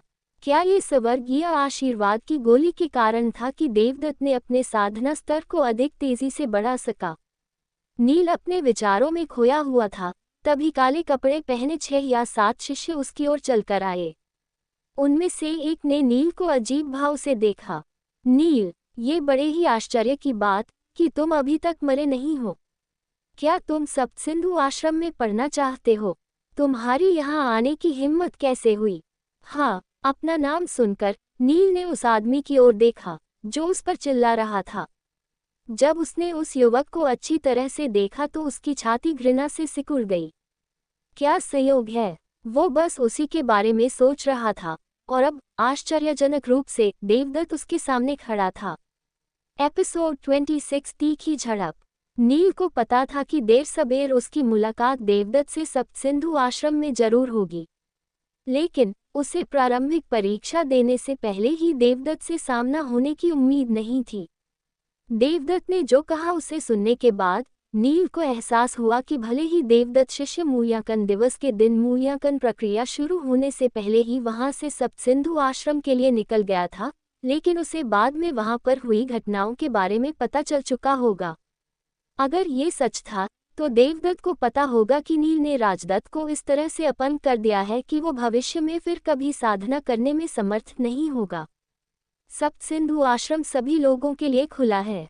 अगर तुम जैसा मूर्ख इसमें शामिल हो सकता है, तो मैं भी इसमें शामिल हो सकता हूँ, नील ने शांति से कहा। देवदत्त ने हंसते हुए उत्तर दिया, तुम सुंदर नगर के गद्दार हो। तुमने जो कुछ किया है, उसके बाद नगर का हर इंसान तुम्हें मारना चाहता है, और तुम सप्तसिंधु आश्रम में शामिल होना चाहते हैं। तुम बस इसके सपने देखते रहो, आज मैं तुम्हें अपंग कर दूंगा। ऐसा कहते ही देवदत्त का शरीर नीली रोशनी से चमक उठा। वो तिरस्कारपूर्ण उपहास के साथ नील की ओर बढ़ा। नील ने आह भरी। देवदत्त बिल्कुल वैसा ही व्यवहार कर रहा था जैसा उसने उम्मीद की थी। नील ने तुरंत ही रक्षात्मक रुख अपना लिया और अपनी सारी शक्ति इकट्ठी करने लगा, जिससे नील की सभी मांसपेशियां कड़ी हो गईं। ऐसा लगता है कि सप्तसिंधु आश्रम में आने के बाद देवदत्त की ताकत में सुधार हुआ है, लेकिन देवदत्त को ये नहीं पता था कि नील भी पहले से काफी मजबूत हो गया है। मैंने अपनी शक्ति से अघोरा को भी हरा दिया था, जो एक अर्ध महावीर योद्धा था, तो भला देवदत्त मुझे कैसे हरा पाएगा? नील ने सोचा। तभी एक काली पोशाक पहने शिष्य ने देवदत्त का बायां हाथ पकड़ लिया और कहा, अरे देवदत्त, शांत हो जाओ। हम सप्तसिंधु आश्रम में हैं। तुम्हें सावधान रहना होगा कि तुम किसी नियम का उल्लंघन न करो, अन्यथा तुम्हें कड़ी सजा मिलेगी। नियमों की याद दिलाए जाने पर देवदत्त की भौहें चढ़ गईं।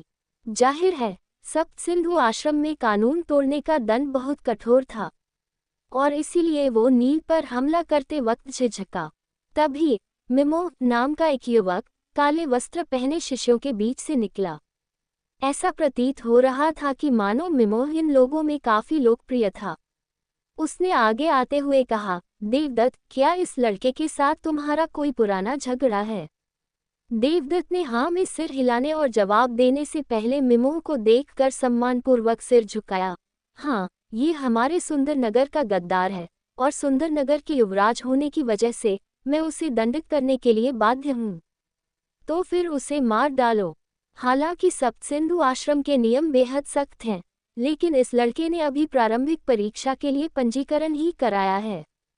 इस प्रकार यदि तुम इसे मार देते हो तो ये नियम के विरुद्ध नहीं माना जाएगा, और अगर उसके बाद तुम्हारे सामने कोई परेशानी आई तो मैं उसे दूर करने में तुम्हारी मदद करूंगा। मिमो ने भावशून्यता से कहा। ऐसा लग रहा था मानो मिमो ये फैसला करने का हक है कि नील जीवित रहेगा या मारा जाएगा। देवदत्त ने नील से लड़ने का पूरा मन बना लिया था, लेकिन मिमो शेखावत ने जो कहा उसे सुनने के बाद उसने ऐसा करने का विचार छोड़ दिया। ये सभी जानते थे कि कोई किसी पर बेवजह मेहरबान नहीं होता, इसलिए देवदत्त नील के कारण मिमो के एहसान तले दबना नहीं चाहता था। ये सोचकर देवदत्त मिमो की ओर मुड़ा और बोला, मुझे इसे सबक सिखाने की कोई जल्दी नहीं है। मैं भी देखना चाहूंगा कि क्या ये लड़का सप्तसिंधु आश्रम की प्रवेश परीक्षा उत्तीर्ण कर भी सकता है या नहीं। अगर वो असफल हो जाता है तो मैं उसे किसी चींटी की तरह मसल दूंगा, और अगर वो प्रवेश परीक्षा में सफल भी हो गया तो भविष्य में उसे मारने के लिए मुझे कई मौके मिल सकते हैं। फिर देवदत्त नील की ओर मुड़ा और बोला, मैं तुम्हें कुछ दिनों और जीने का मौका दे रहा हूँ, लेकिन तुम ज्यादा खुश मत होना, क्योंकि मैं बहुत ही जल्द तुम्हें मार डालूंगा। नील ने देवदत्त की धमकी पर हंसते हुए उसे तिरस्कार से देखा।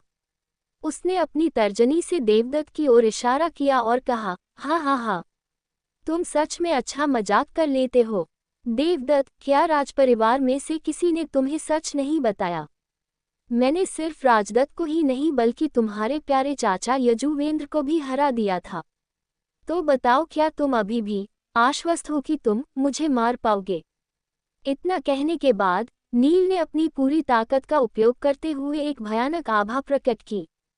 उसके शरीर को अघोरा की आग ने 20 घंटों तक जलाकर मजबूत बना दिया गया था। उसका शरीर इस समय किसी मध्यम श्रेणी के नश्वर हथियार के बराबर ताकतवर बन चुका था। हालांकि नील अभी भी मणिपुर चक्र के स्तर पर था, लेकिन उसके शरीर ने प्रसारित आभा इतनी शक्तिशाली थी कि देवदत्त को ऐसा लगा जैसे कोई सुनामी उसे कुचल रही हो। ये दबाव उसकी सहनशक्ति से बहुत अधिक थी। बस थोड़ी देर में ही देवदत्त को सांस लेने में दिक्कत होने लगी। नील की शक्ति का सामना होने पर देवदत्त ने अपने कदम पीछे खींच लिया। लगभग 1 महीने पहले एक संदेशवाहक कबूतर सुंदरनगर से देवदत्त के लिए एक पत्र लाया था। वो पत्र बहुत ही संक्षिप्त था। इसमें केवल ये उल्लेख किया गया था कि नील ने राजदत्त पर हमला करके उसे बुरी तरह घायल कर दिया था। इसमें इस तथ्य के बारे में कुछ नहीं कहा गया कि नील ने यजुवेंद्र को भी हराया था। अभी कुछ समय पहले जब देवदत्त नील से सुंदरनगर में मिला था, तब उसने मात्र मूलधार चक्र ही जागृत किया था, लेकिन अब ऐसा लग रहा था मानो उसकी ताकत कई गुना बढ़ गई हो। थोड़ी देर पहले तक देवदत्त नील को हराने को लेकर पूरी तरह से आश्वस्त था। उसने स्वर्गीय आशीर्वाद वाली गोली खाई थी, जिससे उसकी साधना गति में अविश्वसनीय सुधार हुआ था। इसके अलावा देवदत्त ने मिमो के साथ मैत्रीपूर्ण संबंध बना रखे थे, जिसकी वजह से उसे सप्तसिंधु आश्रम में आंतरिक शिष्य के रूप में स्वीकार कर लिया गया था। अतीत में देवदत्त की ताकत नील से कहीं बेहतर थी और इसलिए उसे नील से कभी खतरा महसूस नहीं हुआ था। साथ ही सुंदरनगर से आए पत्र में कहा गया था कि नील की मृत्यु हो गई होगी क्योंकि उसे दुष्ट अघोरा ने पकड़ लिया था। इसलिए देवदत्त भी काफी बेपरवाह हो गया था, यहाँ तक कि वो नील के बारे में लगभग भूल गया था। लेकिन देवदत्त को उम्मीद नहीं थी कि नील अभी भी जीवित होगा और इस तरह से उसके सामने आ आएगा। इसके अलावा नील की ताकत इस हद तक बढ़ चुकी थी कि देवदत्त को डर था कि वो शायद अब नील को नहीं हरा पाएगा। नील के अहंकार को देखकर देवदत्त के साथ खड़े कई आंतरिक शिष्यों के चेहरे काले पड़ गए। नील अभी तक सप्तसिंधु आश्रम का शिष्य भी नहीं बना था। भले ही नील ने सफलतापूर्वक परीक्षा उत्तीर्ण करके सप्तसिंधु आश्रम में प्रवेश कर ले, फिर भी वो केवल एक बाहरी शिष्य ही बनेगा। फिर वो आंतरिक शिष्यों के समूह के सामने इतना अहंकारी कैसे हो सकता है? नील की हरकतों को देखकर वो सभी केवल उसे पीटकर सबक सिखाना चाहते थे, लेकिन वे सभी बिना सोचे समझे आगे नहीं बढ़ना चाहते थे, इसलिए सभी मिमोह की तरफ देखने लगे जैसे वो उसके आदेश की प्रतीक्षा कर रहे हो। उन सभी को अपनी तरफ इस तरह देखता पाकर मिमोह गर्व से मुस्कुराया और फिर देवदत्त से कहा, देवदत्त, ऐसा लगता है कि सुंदर नगर का ये भौंकने वाला कुत्ता थोड़ा खूंखार और परेशान करने वाला है। तुम किसका इंतजार कर रहे हो? जाओ उसे मार डालो। इस बार जैसे ही मिमोह ने आदेश देना समाप्त किया, देवदत्त तुरंत ही नील से लड़ने के लिए तैयार हो गया। ठीक इसी समय सप्तसिंधु आश्रम के अंदर से एक चमक आती दिखाई दी और एक उड़ता हुआ रथ उनकी ओर बढ़ा।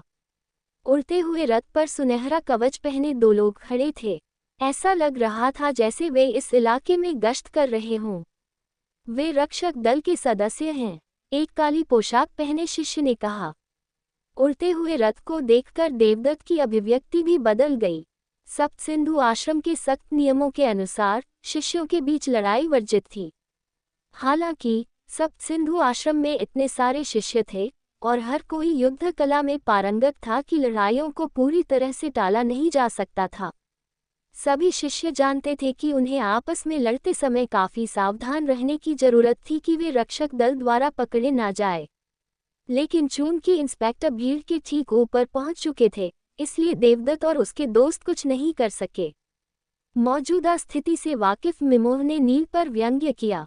फिर उसने देवदत्त के बाएं कंधे को थपथपाया और अपने हाथों को पीठ के पीछे रखते हुए आगे बढ़ गया।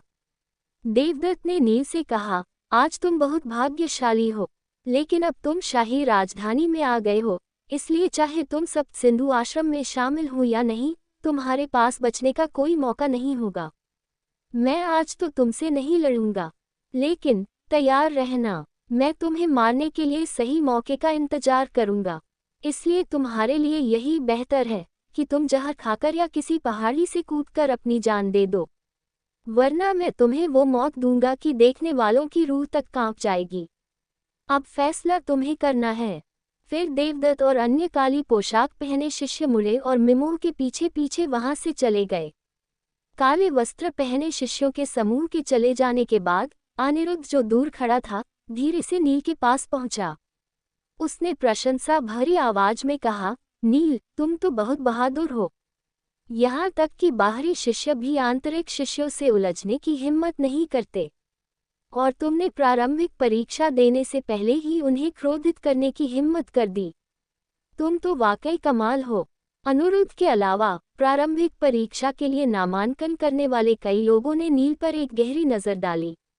कुछ ने सोचा कि नील कुछ ज्यादा ही उतावला था, जबकि दूसरों ने नील की बहादुरी की प्रशंसा की। लेकिन उनमें से अधिकांश को लगा कि नील ने आंतरिक शिष्यों को उकसाकर मूर्खता की है। उनके हिसाब से सप्तसिंधु आश्रम में नील का जीवन बहुत ही कठिन होने वाला है। नील ने एक गहरी सांस ली और मजबूरी में मुस्कुरा दिया। बिना किसी कारण के दूसरे लोगों को ठेस पहुंचाना भला किसे अच्छा लगता था। वैसे भी सप्तसिंधु आश्रम केवल सर्वश्रेष्ठ योद्धाओं का ही चयन करता है, इसलिए जाहिर है कि यहाँ के शिष्यों में अपार प्रतिभा होगी।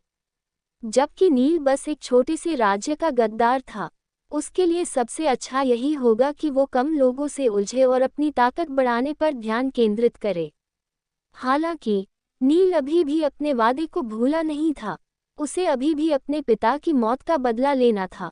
अपने पिता की मृत्यु के विचार ने नील को इतना बेचैन किया था कि वो पिछले 3 वर्षों में ठीक से सो भी नहीं पाता था। भले ही उस समय उसके पास पर्याप्त शक्ति या संसाधन न रहे हो, लेकिन नील ने अपने अंदर जलते बदले की आग को कभी भी बुझने नहीं दिया था। अनिरुद्ध शाही राजधानी का निवासी था और उसने भी राजपरिवार में होने वाले षड्यंत्रों के बारे में सुन रखा था। इसलिए जब उसने नील से भरा चेहरा देखा और सोचा कि नील और देवदत्त के बीच अभी क्या हुआ था, तो उसने लगभग अनुमान लगा लिया कि उनके परिवार में क्या हुआ होगा। किसी राज्य में राज परिवार के भीतर सत्ता विवाद होना सामान्य बात थी। अनिरुद्ध दूसरों के आंतरिक मामलों में हस्तक्षेप नहीं करना चाहता था, लेकिन फिर भी उसने नील को याद दिलाया, उन काली पोशाक पहने शिष्यों में से तुम्हें आखिरी वाले पर विशेष ध्यान देना चाहिए। आखिरी वाला, वो लड़का कौन है? नील ने ये भी देखा था कि दूसरे शिष्यों ने मिमोह के साथ कितने सम्मानपूर्वक व्यवहार किया था। वे सभी शिष्य सलाह के लिए मिमोह की तरफ ही देख रहे थे। यहाँ तक कि देवदत्त ने भी मिमोह के प्रति अपना सम्मान व्यक्त किया था, जबकि मिमोह हमेशा किसी राजा की तरह ही व्यवहार करता रहा, जैसे कि ये सब उसके लिए आम बात हो। अनिरुद्ध ने उसे बताया, अगर मैं गलत नहीं हूँ तो मेरा मानना है कि वो लड़का शाही राजधानी के कुलीन परिवारों में से एक शेखावत परिवार का सदस्य है। कुलीन परिवार, अब उसे सब कुछ समझ में आ गया। देवदत्त सिर्फ इस वजह से सप्तसिंधु आश्रम का आंतरिक शिष्य बन पाया क्योंकि वो शाही राजधानी के एक कुलीन परिवार के सदस्य का दोस्त था। एपिसोड 27 सर्पशिल्प की शक्ति का जागरण। अब आगे की कहानी। ये बात सभी को पता थी कि कुलीन परिवारों को श्यामल साम्राज्य में कई तरह के विशेषाधिकार प्राप्त थे। यहाँ तक कि उनके कुछ विशेषाधिकार साम्राज्य की न्याय संहिता में भी लिखे गए थे। फिर भी नील का किसी भी खतरे के सामने झुकना असंभव था, लेकिन उसे हर संभावित खतरे के लिए पहले से सावधान रहने की जरूरत थी। सप्तसिंधु आश्रम छोड़ने के बाद नील को रहने के लिए एक यात्री निवास में जाना पड़ा। शाही राजधानी सुंदरनगर से बहुत अलग थी। शाही राजधानी में लगभग हर वस्तु की कीमत सुंदरनगर की तुलना में 2 या 3 गुना अधिक थी।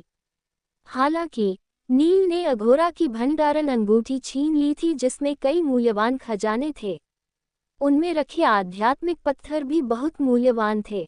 यहाँ तक कि सिर्फ एक आध्यात्मिक पत्थर से नील राजधानी के सबसे शानदार यात्री निवास में ठहर सकता है। रात में नील ने बिस्तर पर चढ़ने और पद्मासन की मुद्रा में बैठने से पहले दिए की लौ को बुझा दिया, लेकिन अभी उसका सोने का कोई इरादा नहीं था। उसने लाल रंग की अज्ञात धातु से बने हथौड़े को भंडारण अंगूठी से बाहर निकाला और अपने सामने रख दिया। इससे पहले नील की आत्मा के आयाम में मौजूद नवनाग हांडी की पवित्र श्वेत अग्नि नर की तलवार को अवशोषित करने के लिए खुद ही बाहर निकल आई थी, और फिर इसने हांडी की मदद से एक सर्पशिल्प की शक्ति को जागृत कर दिया था, जिससे नील की ताकत काफी बढ़ गई थी। अगर नील दूसरे सर्पशिल्पों की शक्ति को भी जागृत कर ले तो उसकी ताकत कई गुना बढ़ जाएगी। देवदत्त के साथ अपनी मुलाकात से पहले नील दूसरे सर्पशिल्पों को जागृत करने की ज्यादा जल्दबाजी में नहीं था, लेकिन देवदत्त से मिलने के बाद नील को एहसास हो गया था कि अब सप्तसिंधु आश्रम में प्रवेश लेना उसके अनुमान से कहीं अधिक कठिन होगा। ये नील के लिए एक बहुत ही महत्वपूर्ण समय था। खुद को मुश्किल से बचाने के लिए नील को अपनी ताकत बढ़ाने की जरूरत थी। सारी तैयारी हो जाने के बाद नील ने अपनी आंखें बंद कर लीं और ध्यान लगाना शुरू किया। वो अपनी आत्मा के आयाम में मौजूद नवनाग हांडी से संवाद करने की कोशिश कर रहा था। अघोरा की गुफा में पवित्र श्वेत अग्नि नील के सामने अपनी इच्छा से प्रकट हुई थी। परिणाम स्वरूप इसने नर की तलवार को पिघला दिया था। पवित्र श्वेत अग्नि दोबारा प्रकट होगी या नहीं, नील इस बारे में अनिश्चित था। नील की आत्मा के आयाम में विशाल नवनाग हांडी शांति से तैर रही थी। उससे ऐसी कोई हलचल नहीं दिख रही थी जिससे कि पवित्र श्वेत अग्नि के प्रकट होने का कोई संकेत मिले। नील की आत्मा उसे जगाने की कोशिश में धीरे धीरे हांडी के पास पहुंची। नील ने हांडी का 2 बार चक्कर लगाया, लेकिन कुछ नहीं हुआ। आखिर इस नवनाग हांडी का क्या रहस्य है और इसे किस तरह जागृत किया जाता है? नील ने अब तक जितनी भी शोधन सिद्धांत पुस्तकें पढ़ी थी, उनमें इस नवनाग हांडी का कोई जिक्र नहीं था, जिसका अर्थ था कि नील को स्वयं ये पता लगाना था कि इसका उपयोग कैसे किया जाए। नील ने अपने मन से सभी नकारात्मक भावों को दूर किया, फिर हांडी पर अपना ध्यान केंद्रित किया और अंततः उसकी आत्मा उस बड़ी सी हांडी के सामने रुक गई। पहले की ही तरह 9 दिव्यनाग की मूर्तियों में से केवल नीले रंग के दिव्यनाग की मूर्ति की आंखें ही खुली थी। नील को ऐसा लगा कि मानो वो दिव्यनाग उसे ही घूर रहा हो। ये सोचकर कि जब वो तहखाने में था तब कैसे उसकी आत्मा दिव्यनाग की नज़र से लगभग चकनाचूर हो गई थी, नील निराश हो गया। लेकिन वास्तव में नील की आत्मा को इस हांडी में परिष्कृत किया गया था, इसलिए उसकी आत्मा की शक्ति में काफी सुधार हुआ था। नीले दिव्यनाग की निगाहों के सामने मौजूद नील को अत्यधिक दबाव महसूस हुआ, जैसे उसे किसी पहाड़ के नीचे कुचला जा रहा हो। उसकी सांसें फूल रही थीं और ये सब उसे घूर रहे नीले दिव्यनाग की शक्ति के कारण हो रहा था। नील की आत्मा दिव्यनाग की शक्ति का विरोध करने के लिए काफी कमजोर थी, लेकिन उसे दिव्यनाग के साथ संवाद करने का कोई तरीका खोजने की जरूरत थी। शक्तिशाली दिव्यनाग की असहनीय ऊर्जा के सामने नील ने खुद को धूल का एक कण के बराबर महसूस किया। नील दिव्यनाग की मूर्ति के करीब जाने के लिए आगे बढ़ा, लेकिन वो जितना करीब आया उसे उतना ही अधिक दबाव महसूस हुआ। उसने वहां से दूर होने की तीव्र इच्छा का विरोध करने के लिए काफी संघर्ष किया। मुझे रुकना नहीं है, बस थोड़ा सा और। नील ने खुद को आगे बढ़ने के लिए अपनी पूरी इच्छा शक्ति का प्रयोग किया। जैसे जैसे वो दिव्यनाग की मूर्ति के करीब पहुंच रहा था, हर कदम के साथ दबाव भी बढ़ता जा रहा था, जिसकी वजह से नील की गति धीमी हो गई। उसे ऐसा महसूस हो रहा था कि जैसे वो किसी दलदल के बीच से गुजर रहा हो। दिव्यनाग ने इतना अत्यधिक दबाव डाला कि नील के पैर कांपने लगे। हालांकि नील की आंखों में दृढ़ संकल्प चमक दिख रही थी और उसकी अजेय इच्छा शक्ति ने उसे आगे बढ़ते रहने के लिए प्रेरित किया। आखिरकार नील दिव्यनाग के सामने पहुंच गया और उसके फन पर मौजूद नागमणि को हल्के से छू लिया। तुरंत ही 9वें दिव्यनाग से एक हल्की फूंफकारने की आवाज सुनाई दे और नवनाग हांडी धीरे धीरे घूमने लगी। अचानक से हांडी में मौजूद शांत पवित्र श्वेत अग्नि से सफेद लौ का एक छोटा हिस्सा अलग होकर नील के शरीर से बाहर निकल गया।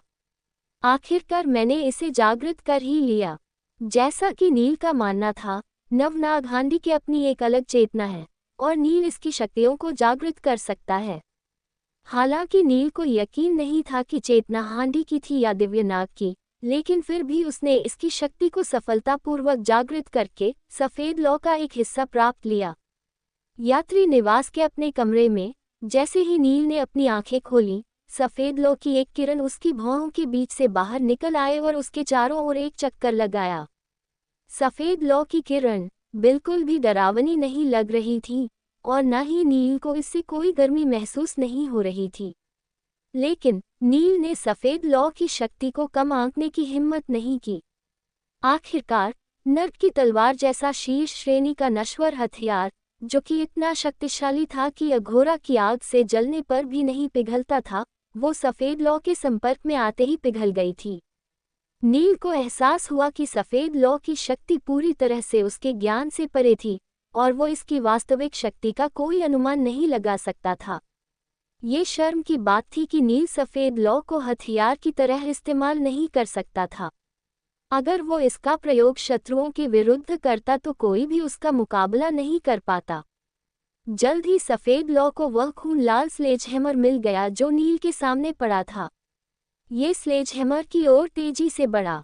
लाल रंग का ये हथौड़ा मध्यम स्तर का नश्वर हथियार था, जिसकी वजह से ये नर्क की तलवार जितना मूल्यवान नहीं था, लेकिन ये स्पष्ट था कि इसका आकार तलवार से बड़ा था। नील ये देखने के लिए उत्सुक था कि इस बार कितना धातु सार प्राप्त होगा और क्या ये दिव्यनाग के दूसरे सर्पशिल्प को रोशन करने के लिए पर्याप्त होगा। एक पल में ही सफेद लौ ने उस हथौड़े को धातु सार की एक बूंद में पिघला दिया। केवल एक बूंद। ये नश्वर हथियार बहुत बड़ा लेकिन मध्यम स्तर का था और इससे धातु सार की केवल एक बूंद ही बन पाई। नील का मुंह खुला का खुला रह गया। वो स्तब्ध था, यहाँ तक कि वो हकलाने भी लगा था। भले ही इसकी गुणवत्ता हेल फायर तलवार जितनी अच्छी नहीं थी, लेकिन फिर भी ये निराशाजनक था कि उसने इतने विशाल हथौड़े से धातु सार की केवल एक बूंद ही प्राप्त की।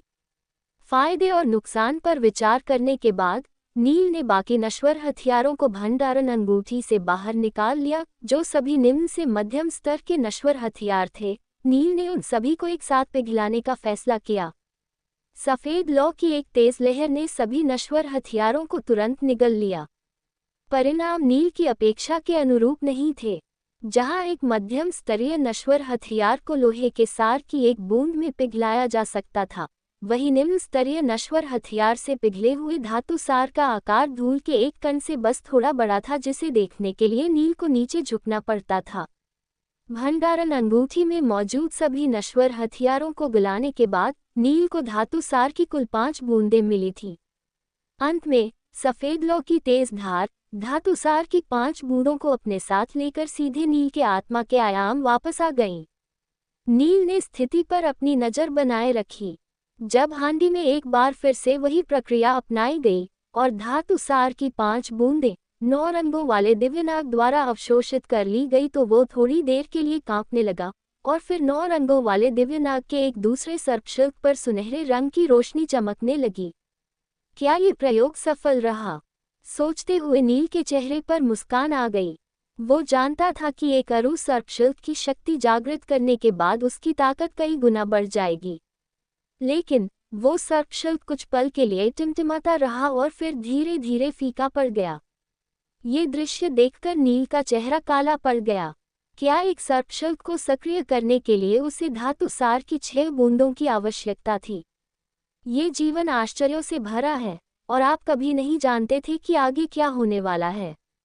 जैसे ही सर्पशिल्प की टिमटिमाती रोशनी बुझने वाली थी, वो सर्पशिल्प अचानक फिर से चमक उठा और शानदार सुनहरी रोशनी उत्सर्जित करने लगा। नील ने निश्चिंत होकर कहा, दिव्यनाग के सर्पशिल्प को सक्रिय करने के लिए धातु सार की केवल 5 बूंदों की जरूरत पड़ती है। जैसे ही सर्पशिल्प की शक्ति जागृत हुई, नील को अपने शरीर के हर हिस्से में अद्भुत शक्ति का प्रवाह महसूस हुआ। नील ने जानबूझकर अपनी मुट्ठियां भींच ली और उस भयानक शक्ति को दबा दिया, क्योंकि इस समय नील यात्री निवास में मौजूद था और अगर कोई गड़बड़ हुई तो उसके लिए परेशानी खड़ी हो जाएगी। थोड़ी देर बाद नील शांत हो गया।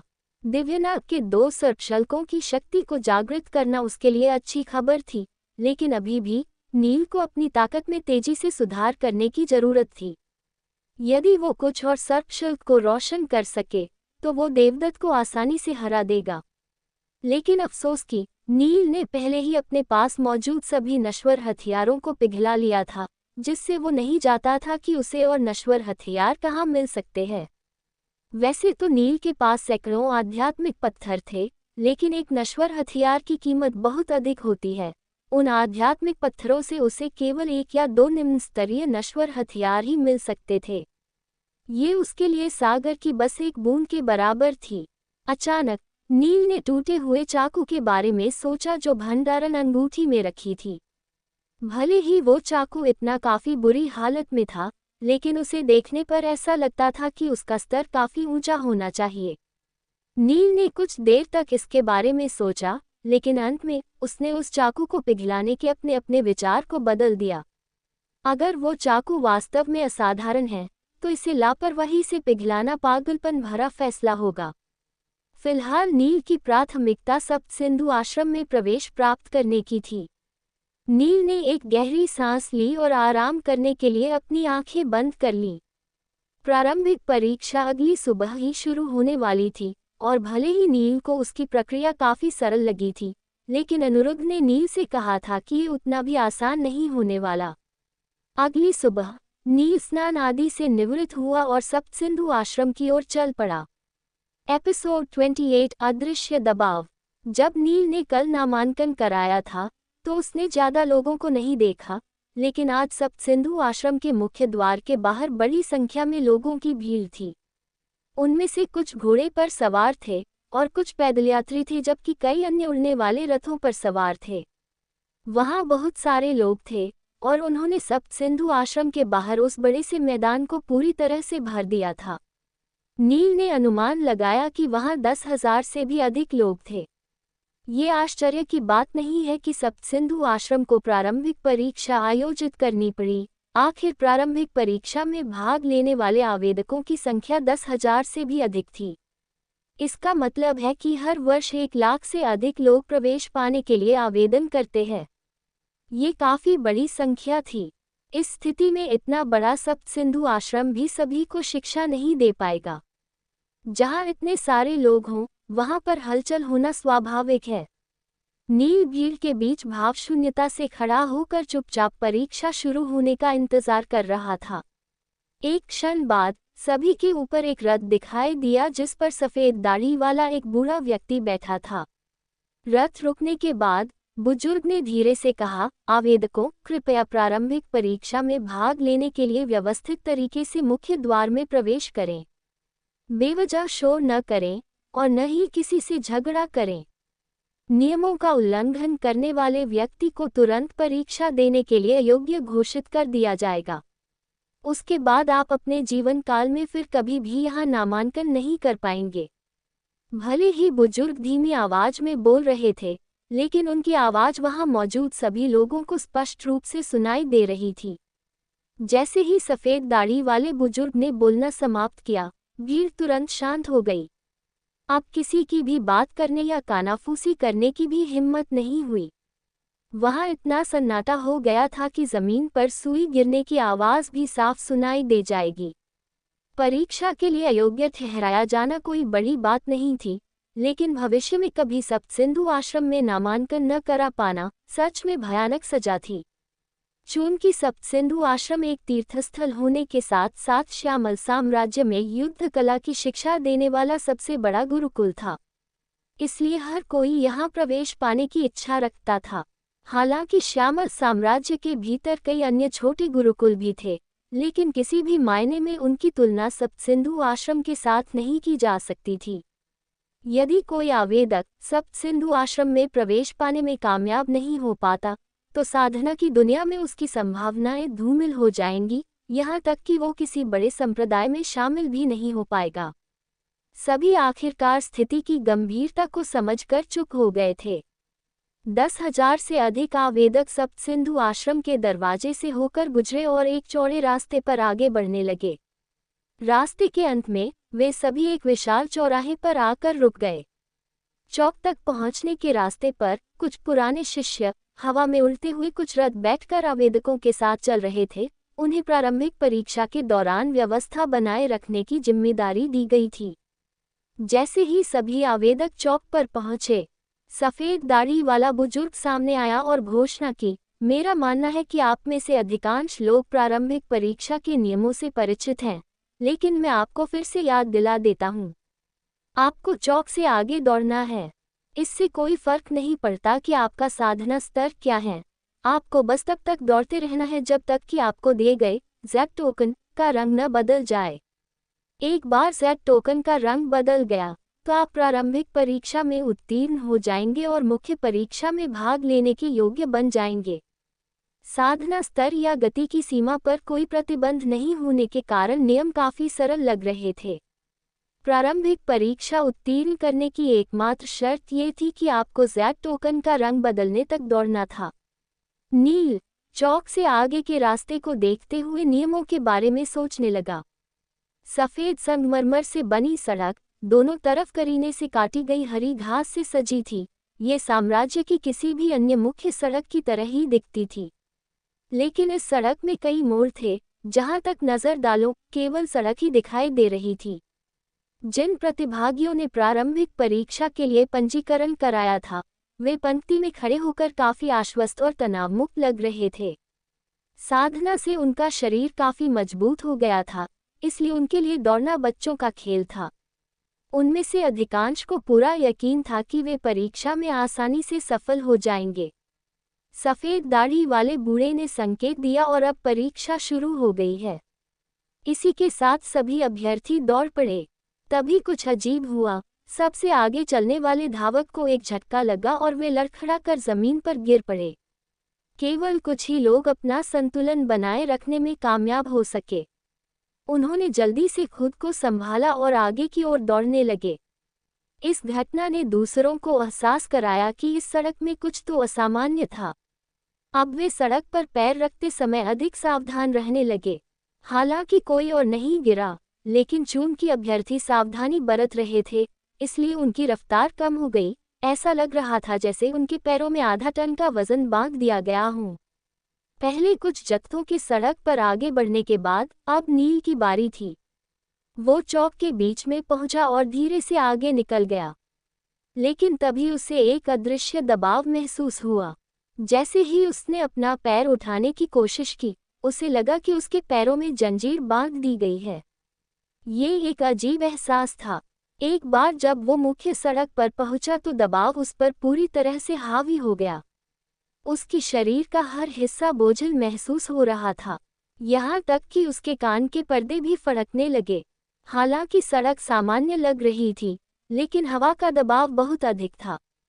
चूंकि नील ने अपना मणिपुर चक्र जागृत कर लिया था, इसलिए वो अपनी श्वास को नियंत्रित करने में कामयाब रहा।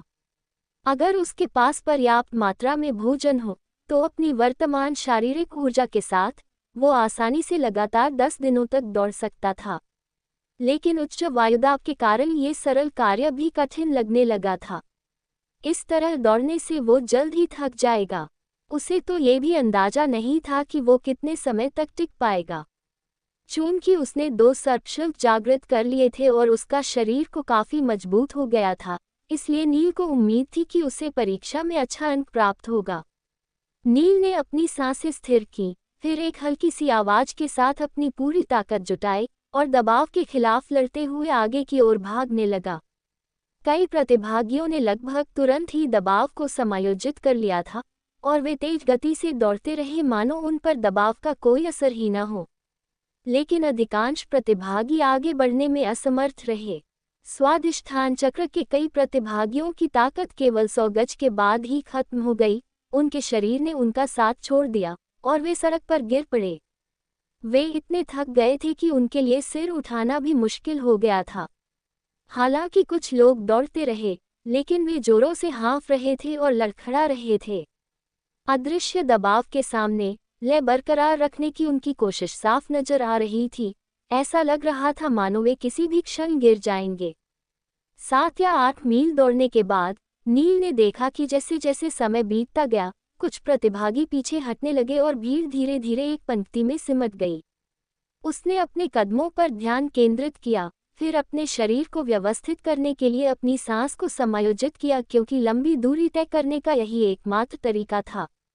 नील। जब नील ने किसी को अपना नाम पुकारते हुए सुना तो उसने अपने दाहिनी तरफ देखा जिधर से वो आवाज आ रही थी। एपिसोड 29 नील पर हमला। अब आगे की कहानी। नील ने देखा कि रेशमी पोशाक पहने एक लड़का उसकी ओर हाथ हिला रहा था। ये अनुरुद्ध था, वो लड़का जिससे नील एक दिन पहले मिला था। कल की तुलना में आज उसकी पोशाक दौड़ के लिए अधिक उपयुक्त थी। अनुरुद्ध भाई, नील ने मुस्कुराते हुए उत्तर दिया। तुम बहुत अच्छे से दबाव का सामना कर रहे हो। अनुरुद्ध इस समय थोड़ा हाँफ रहा था। शानदार। भले ही तुम इतने अधिक दबाव में दौड़ रहे हो, लेकिन फिर भी ऐसा लग रहा है कि मानो तुम अपने बागीचे में टहल रहे हो। अनुरुद्ध ने नील की तारीफ करते हुए कहा। आप भी बुरा नहीं कर रहे हैं। अगर मैं गलत नहीं हूँ, तो आपने अभी तक केवल स्वादिष्ठान चक्र ही जागृत किया है। आपके स्तर के ज्यादातर साधक इस दबाव का सामना नहीं कर सकते। नील ने कहा। ये सच था कि स्वादिष्ठान चक्र के साधकों के लिए दबाव कठिन साबित हुआ था। हालांकि मणिपुर और अनाहत चक्र जागृत कर चुके साधक आसानी से इसका सामना करने में सक्षम थे। ये देखना आश्चर्यजनक था कि अनुरुद्ध अपनी पंक्ति में सबसे आगे चल रहा था। अनुरुद्ध ने अपने चेहरे पर एक मुस्कान लाते हुए अपना हाथ उठाया। उसने नील को अपनी कलाई पर एक कंगन दिखाया। पिछली बार मैं प्रारंभिक परीक्षा में 1 मील भी नहीं दौड़ पाया था, लेकिन अब इस कंगन की बदौलत मैं आसानी से दूर तक दौड़ सकता हूँ। इस कंगन से मुझे दबाव को आधा करने में मदद मिलती है। कंगन। नील की नज़र अनुरुद्ध की कलाई पर मौजूद आभूषण पर पड़ी। ये देखने में कोई साधारण सोने का कंगन प्रतीत हो रहा था। कौन अनुमान लगा सकता था कि ये अदृश्य दबाव का प्रतिकार भी कर सकता है। ये एक नश्वर हथियार होना चाहिए, है ना? नील ने उत्साह के साथ अनुरुद्ध की ओर पलकें झपकाईं। अनुरुद्ध ने मुस्कुराते हुए कहा, हाँ, ये एक नश्वर हथियार है। इसके लिए मुझे 2 आध्यात्मिक पत्थर की कीमत चुकानी पड़ी, जिसे मैंने बड़ी मेहनत से बचा कर रखा था। सिर्फ 2 आध्यात्मिक पत्थर, बस इतना ही। क्या नश्वर हथियार इतना सस्ता होता है? नील ने अविश्वसनीय ढंग से पूछा। अगर अनिरुद्ध ने जो कहा वो सच था तो नील दर्जनों नश्वर हथियार खरीद सकता था। वैसे भी इस समय उसकी भंडारण अंगूठी में सैकड़ों आध्यात्मिक पत्थर पड़े थे, इसलिए वो कहीं ज्यादा हथियार भी खरीद सकता था। नहीं भाई, तुम गलत समझ रहे हो, अनिरुद्ध ने तुरंत कहा। 2 आध्यात्मिक पत्थर तो सिर्फ इसका किराया है। परीक्षा उत्तीर्ण करने के बाद मुझे इस कंगन को वापस करना होगा। नील को समझ नहीं आया कि वो इस पर कैसी प्रतिक्रिया करे, लेकिन ऐसा लग रहा था कि प्रारंभिक परीक्षा के कारण इन लोगों का व्यवसाय काफी फल फूल रहा था। शाही राजधानी के युवा साधक परीक्षा उत्तीर्ण करने के लिए हर संभव प्रयास कर रहे थे। लेकिन अगर हम किसी बाहरी वस्तु का उपयोग करते हैं तो क्या इसे धोखा नहीं माना जाएगा? नील को आश्चर्य से पूछा। सप्तसिंधु आश्रम ने प्रारंभिक परीक्षा को सिर्फ कमजोर आवेदकों को बाहर करने के लिए ही आयोजित किया था।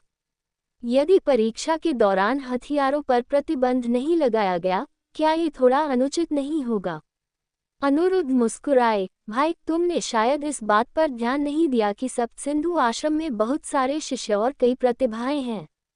गुरुकुल प्रारंभिक परीक्षा पर ज्यादा ध्यान नहीं देता। हम अभी बाहरी शिष्य भी नहीं बने हैं, इसलिए कोई भी प्रारंभिक परीक्षा की छोटी छोटी बातों पर अपनी ऊर्जा बर्बाद नहीं करेगा। जब तक कि हम इन हथियारों के प्रयोग से एक दूसरे को नहीं मारते, तब तक हमें कोई परेशानी नहीं होने वाली है। अनिरुद्ध के इस स्पष्टीकरण से नील को एहसास हुआ कि भले ही सप्तसिंधु आश्रम के नियम बहुत ही सख्त थे, लेकिन वे सिर्फ उनके औपचारिक शिष्यों के लिए ही थे, जबकि ये प्रारंभिक परीक्षा सिर्फ कमजोर आवेदकों को बाहर करने ही आयोजित किया जाता था। जैसे ही अनिरुद्ध ने अपनी समाप्त की, वो जोरों से हौंफने लगा। उसका कंगन केवल आधे दबाव का प्रतिकार कर सकती थी, लेकिन शेष दबाव के कारण अनिरुद्ध के लिए और अधिक दौड़ना मुश्किल हो गया। बात करना बंद करो और सिर्फ अपनी गति पर ध्यान केंद्रित करो, नील ने उसे याद दिलाया। अनिरुद्ध ने सिर हिलाया। उसने अपने दांत भींच लिए और आगे बढ़ता रहा, लेकिन अभी भी वर्तमान स्थिति उसके लिए बेहद चुनौतीपूर्ण थी। वहीं नील काफी आराम से दौड़ रहा था।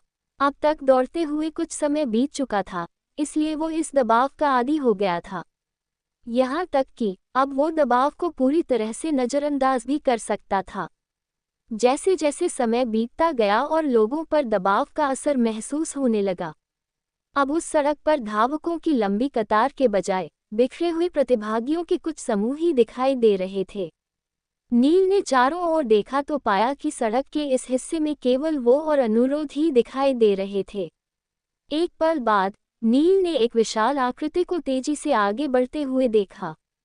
एक लड़का, जिसका शरीर बैल जितना शक्तिशाली था, बड़े बड़े कदमों से तेजी से उनकी तरफ आ रहा था। जल्द ही वो आदमी नील के बराबर पहुंच गया, लेकिन जैसे ही वो अनिरुद्ध के पास से गुजरने वाला था, उसने दिशा बदल दी और अनिरुद्ध की ओर बढ़ गया। इससे पहले कि नील अपने दोस्त को चेतावनी दे पाता, उस लड़के का कंधा अनिरुद्ध से जोर से टकराया। इस समय अनिरुद्ध अपनी गति पर ध्यान केंद्रित कर रहा था और किसी तरह दबाव का सामना कर रहा था, लेकिन इस अचानक टक्कर से अनिरुद्ध ने अपना संतुलन खो दिया और उसके होठों से एक चीख निकल गई। कुछ कदम तक लड़खड़ाने के बाद आखिरकार अनिरुद्ध जमीन पर गिर गया। ये आप क्या कर रहे हैं? नील ने गुस्से से चीखते हुए कहा। चूंकि अनिरुद्ध शांति से अपने रास्ते जा रहा था, इसलिए उस लड़के का व्यवहार पूरी तरह से अनुचित था। लेकिन इससे पहले कि नील अपनी बात पूरी कर पाता, वो लड़का अचानक से रुका और नील की दिशा में मुड़ गया। लड़के को तेजी से अपनी ओर आते देख नील की अभिव्यक्ति बदल गई। उसने तुरंत ही अपनी संपूर्ण शक्ति को शरीर में प्रवाहित कर दिया। उस लड़के के चेहरे पर एक फीकी मुस्कान फैल गई। वो आसानी से अनुमान लगा सकता था कि नील ने केवल अपना मणिपुर चक्र ही जागृत किया है। चूंकि वो लड़का पहले ही अपना अनाहत चक्र जागृत कर चुका था, इसलिए उस लड़के को विश्वास था कि अपनी ताकत से वो आसानी से नील को हरा सकता है। जब उस लड़के ने देखा कि नील अभी भी अजबू जगह पर खड़े होकर हमले की प्रतीक्षा कर रहा था, तो उसके चेहरे पर एक दुर्भावनापूर्ण मुस्कुराहट दिखाई दी। जाहिर तौर पर उस लड़के को यकीन था कि सिर्फ एक टक्कर ही नील के शरीर की हर हड्डी को तोड़ देगी। जब उस लड़के ने परिणाम के बारे में सोचा तो उत्साह के कारण उसका खून खौलने लगा। उसने तुरंत ही अपने हमले की शक्ति को 50% बढ़ा दिया। लेकिन जैसे ही उसने नील को धक्का दिया, उसकी अभिव्यक्ति बदल गई। इस टक्कर से नील को रेत के बोरे की तरह जमीन पर गिर जाना चाहिए था। यहाँ तक कि उसकी सारी हड्डियां टूट जानी चाहिए थी। इसके बजाय उस लड़के को ऐसा महसूस हुआ मानो वो किसी पहाड़ी से टकरा गया हो, जबकि नील अपनी जगह से स्थिर खड़ा रहा। इस टक्कर से पड़ने वाले दबाव के कारण वो लड़का लड़खड़ाते हुए कई कदम पीछे चला गया। उसके हाव भाव ऐसे थे कि मानो उसने कोई भूत देख लिया हो। इस लड़के का शरीर इतना कठोर कैसे हो सकता है? ऐसा लग रहा था जैसे उसका शरीर मांस और खून का नहीं बल्कि ठोस धातु का बना हो। नील ने उस लड़के की चकित दृष्टि को नजरअंदाज कर दिया। हमेशा की तरह इस हमले से उसके शरीर में गर्म धाराएं प्रवाहित होने लगी। नील को अपने शरीर में एक जानी पहचानी गर्माहट महसूस हो रही थी। उसने पहले अनुरुद्ध को देखा और फिर उस लड़के की ओर मुड़कर बेरुखी से कहा, हमने तुम्हारे साथ कुछ भी गलत नहीं किया था। फिर तुमने ऐसा क्यों किया? क्या तुम हमसे झगड़ा चाहते हो? वो लड़के ने अपनी जेब में हाथ डालकर एक बैंगनी रंग की गोली ढूंढने लगा। जैसे ही वो गोली उसके हाथ में आई, उसने तुरंत उसे बाहर निकाला और निगल लिया। फिर उसने हंसते हुए कहा, सच है, मुझे तुमसे कोई शिकायत नहीं है। लेकिन कोई व्यक्ति चाहता है कि तुम परीक्षा में असफल हो जाओ। क्या? कौन है वो? नील ने कठोरता से पूछा। उस लड़के ने नील के सवाल का कोई जवाब नहीं दिया। वो मुड़ा और मुस्कुराते हुए आगे बढ़ गया। बेहतर होगा कि तुम जितनी जल्दी हो सके इस परीक्षा से बाहर हो जाओ, वरना तुम न सिर्फ परीक्षा में असफल हो जाओगे बल्कि अपनी जान से भी हाथ धो दोगे। नील ने गंभीर भावों के साथ उस लड़के को वहां से जाते देखा। नील के लिए इस पहेली को सुलझाना ज्यादा कठिन नहीं था। वो जानता था कि इन सब के पीछे कौन है। चूंकि वो शाही राजधानी में किसी को नहीं जानता था, इसलिए एकमात्र देवदत्त ही ऐसा करने की कोशिश कर सकता था। क्या नील को रोकने के लिए देवदत्त ने इस तरह की नीच चालों का सहारा लिया था? ये सोचते ही नील का चेहरा गुस्से से लाल हो गया। एपिसोड 30 नई मुसीबत। आखिरकार वे सब सिंधु आश्रम में थे, इसलिए संभवतः देवदत्त ने सीधे तौर पर नील को नुकसान पहुंचाने या लापरवाही से काम करने की हिम्मत नहीं की।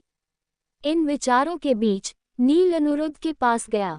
अनुरुद्ध अभी भी जमीन पर लेटा था। उसका चेहरा पीला पड़ गया था और वो ठीक से सांस लेने के लिए छटपटा रहा था। जब उसने नील को अपनी ओर आते देखा तो उसने फिर से बैठने के लिए संघर्ष किया, लेकिन सब व्यर्थ था।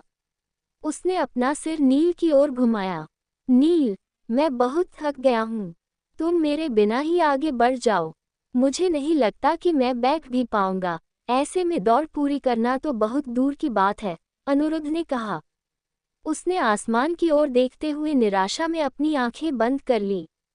स्वाधिष्ठान चक्र जागृत कर चुके साधकों को प्रारंभिक परीक्षा पास करने के लिए केवल 10 मील ही दौड़ने की आवश्यकता होती है, और इस समय केवल 1 या 2 मील ही बचा है। अगर मेरे पास थोड़ी सी भी ताकत होती तो मैं परीक्षा को पूरी कर सकता था, लेकिन दुर्भाग्य से अब मैं और नहीं दौड़ सकता। मुझे क्षमा कर दें, आपको मेरी वजह से परेशान किया गया, नील ने क्षमा मांगते हुए कहा। वे लोग चाहते थे कि नील के लिए मुसीबतें खड़ी कर दी जाए जिससे वो उत्तीर्ण ही न हो पाए, लेकिन इसका असर अनुरुद्ध पर पड़ गया। अनुरुद्ध ने अपना हाथ लहराया और उदास होकर कहा, इसे भूल जाओ। यही मेरी नियति है। मेरी किस्मत जन्म से ही खराब रही है। अब तो मुझे इसकी आदत हो गई है।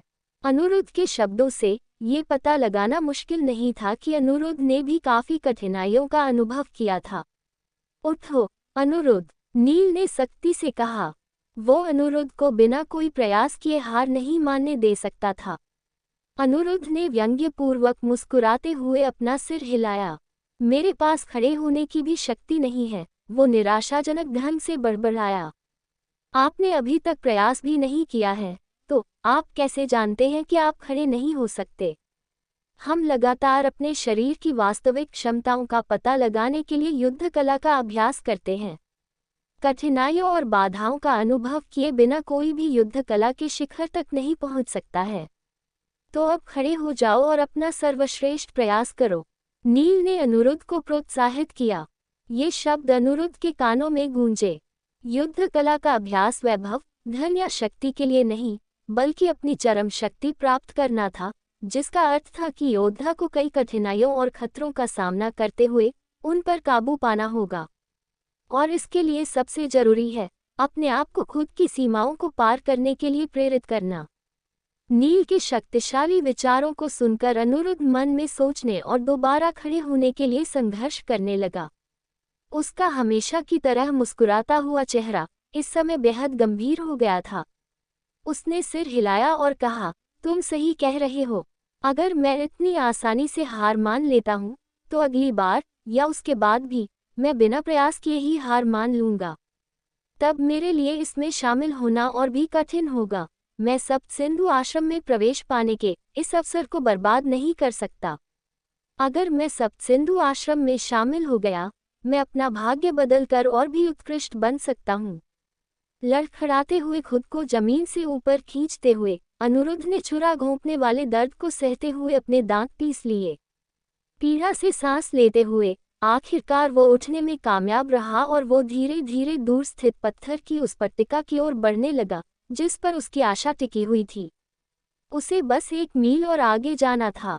हालांकि सड़क समतल थी, लेकिन फिर भी ये अनिरुद्ध के लिए तलवारों से बने पहाड़ जैसा लग रहा था।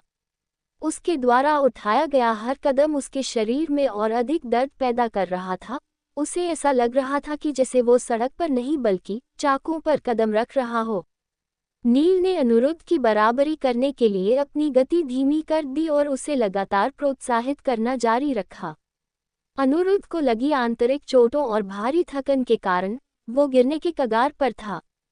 जो पास अगर कुछ बचा था तो वो उसकी इच्छाशक्ति थी और इसी इच्छाशक्ति के बल पर ही वो कदम दर कदम अपने सपने के और करीब पहुंच रहा था। इस दौरान अनिरुद्ध लड़खड़ाया और कई बार गिर भी गया। इस दबाव से लड़ने के लिए उसने अपने होंठ इतनी जोर से काटे कि उसके मुंह से खून निकलने लगा। बस थोड़ा और, अनिरुद्ध। मैं मील के पत्थर देख सकता हूँ। अब हम ज्यादा दूर नहीं हैं, नील ने कहा और उसने आगे की ओर देखा, जहां सामने की ओर मौजूद मील के पत्थर पर 2 शब्द खुदे हुए थे, 10 मील। स्वाधिष्ठान चक्र के साधक 10 मील के निशान पर पहुंचने के बाद प्रारंभिक परीक्षा उत्तीर्ण कर लेंगे। जैसे ही वे मील के पत्थर को पार करते थे, प्रतिभागियों को दिए गए ज़ैड टोकन का रंग बदल जाता था। दौड़ के दौरान नील ने कई लोगों को देखा था जो अपना स्वाधिष्ठान चक्र जागृत कर चुके थे और उस मील के पत्थर को पार करके वापस चले गए थे। इसका मतलब ये था कि उन्होंने प्रारंभिक परीक्षा उत्तीर्ण कर ली। जब अनिरुद्ध ने नील को ऐसा कहते सुना, तो वो उत्साहित हो गया और उसके थके हुए शरीर से एक अज्ञात शक्ति का संचार होने लगा। वो नहीं जानता था कि ये ऊर्जा कहाँ से आ रही है। शायद इसका सामने की मंजिल और उसकी आशा से कुछ लेना देना हो सकता है।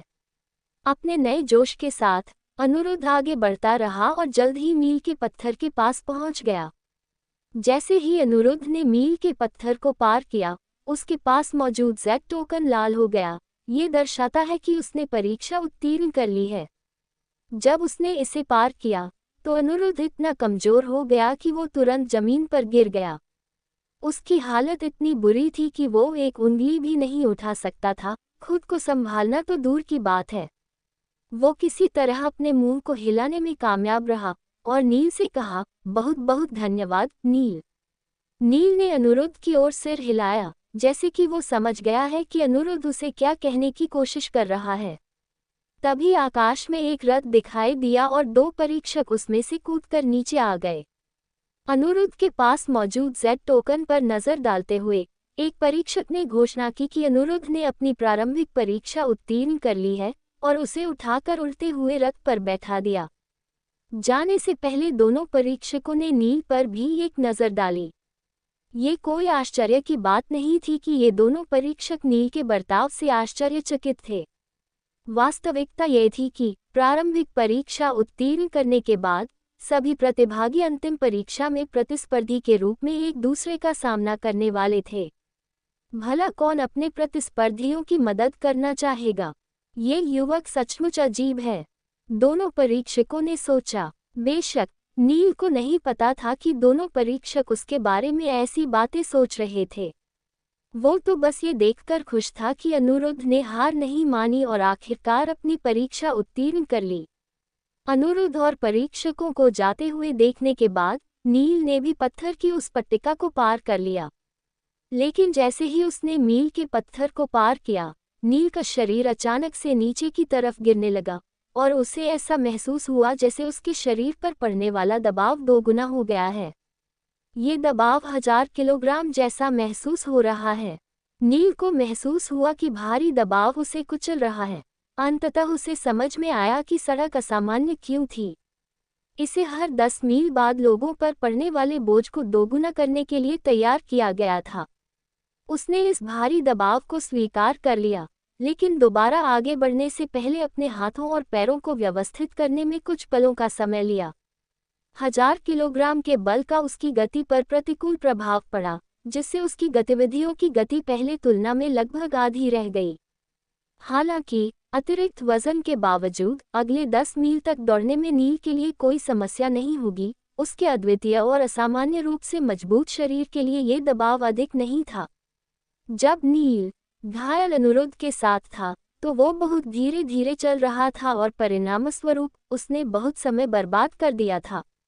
स्वाधिष्ठान चक्र के आवेदकों ने 10 मील को पार कर प्रारंभिक परीक्षा उत्तीर्ण कर ली थी, जबकि मणिपुर चक्र के आवेदक पहले ही आगे निकल चुके थे, जिससे नील सड़क पर अकेला रह गया था। अपनी गति स्थिर रखते हुए नील एक अकेले ही आगे बढ़ता चला गया। 3 मील और दौड़ने के बाद वो केवल थोड़ा सा धीमा हुआ था, जबकि अगले 2 मील के बाद नील थोड़ी भारी सांस ले रहा था। लेकिन जब नील 18 मील के निशान पर पहुंचा तो उसकी सांसें फूलने लगीं। आगे देखते हुए उसने अपनी नजरें उठाए और देखा कि उसका लक्ष्य सामने ही मौजूद था। उसे विश्वास था कि वे प्रारंभिक परीक्षा आसानी से उत्तीर्ण कर लेगा। जब वो 1 मील और आगे बढ़ा तो नील ने वहां 4 लोगों को खड़े पाया जो उसका इंतजार कर रहे थे। उनकी सांसों की गति से पता चल रहा था कि नील की प्रतीक्षा कर रहे लोग अपना अनाहत चक्र जागृत कर चुके थे। उनमें से 3 लोग अजनबी थे, लेकिन नील ने उनमें से एक शक्तिशाली व्यक्ति को पहचान लिया। ये वही था जिसने थोड़ी देर पहले नील और अनिरुद्ध को अपने कंधे से टक्कर मारी थी। तो क्या ये सब मुझे मारने के लिए यहाँ पर रुककर इंतजार कर रहे थे? तो क्या होगा आगे? क्या ये चारों लोग नील को परीक्षा में आगे बढ़ने से रोकने वाले हैं या फिर उसे जान से मारने के लिए आए हैं? और क्या नील इन सब से बचकर परीक्षा में उत्तीर्ण हो पाएगा? जानने के लिए देखिए अनोखी स्टोरी चैनल पर, और साथ ही लाइक, कमेंट, शेयर और सब्सक्राइब करना ना भूलें।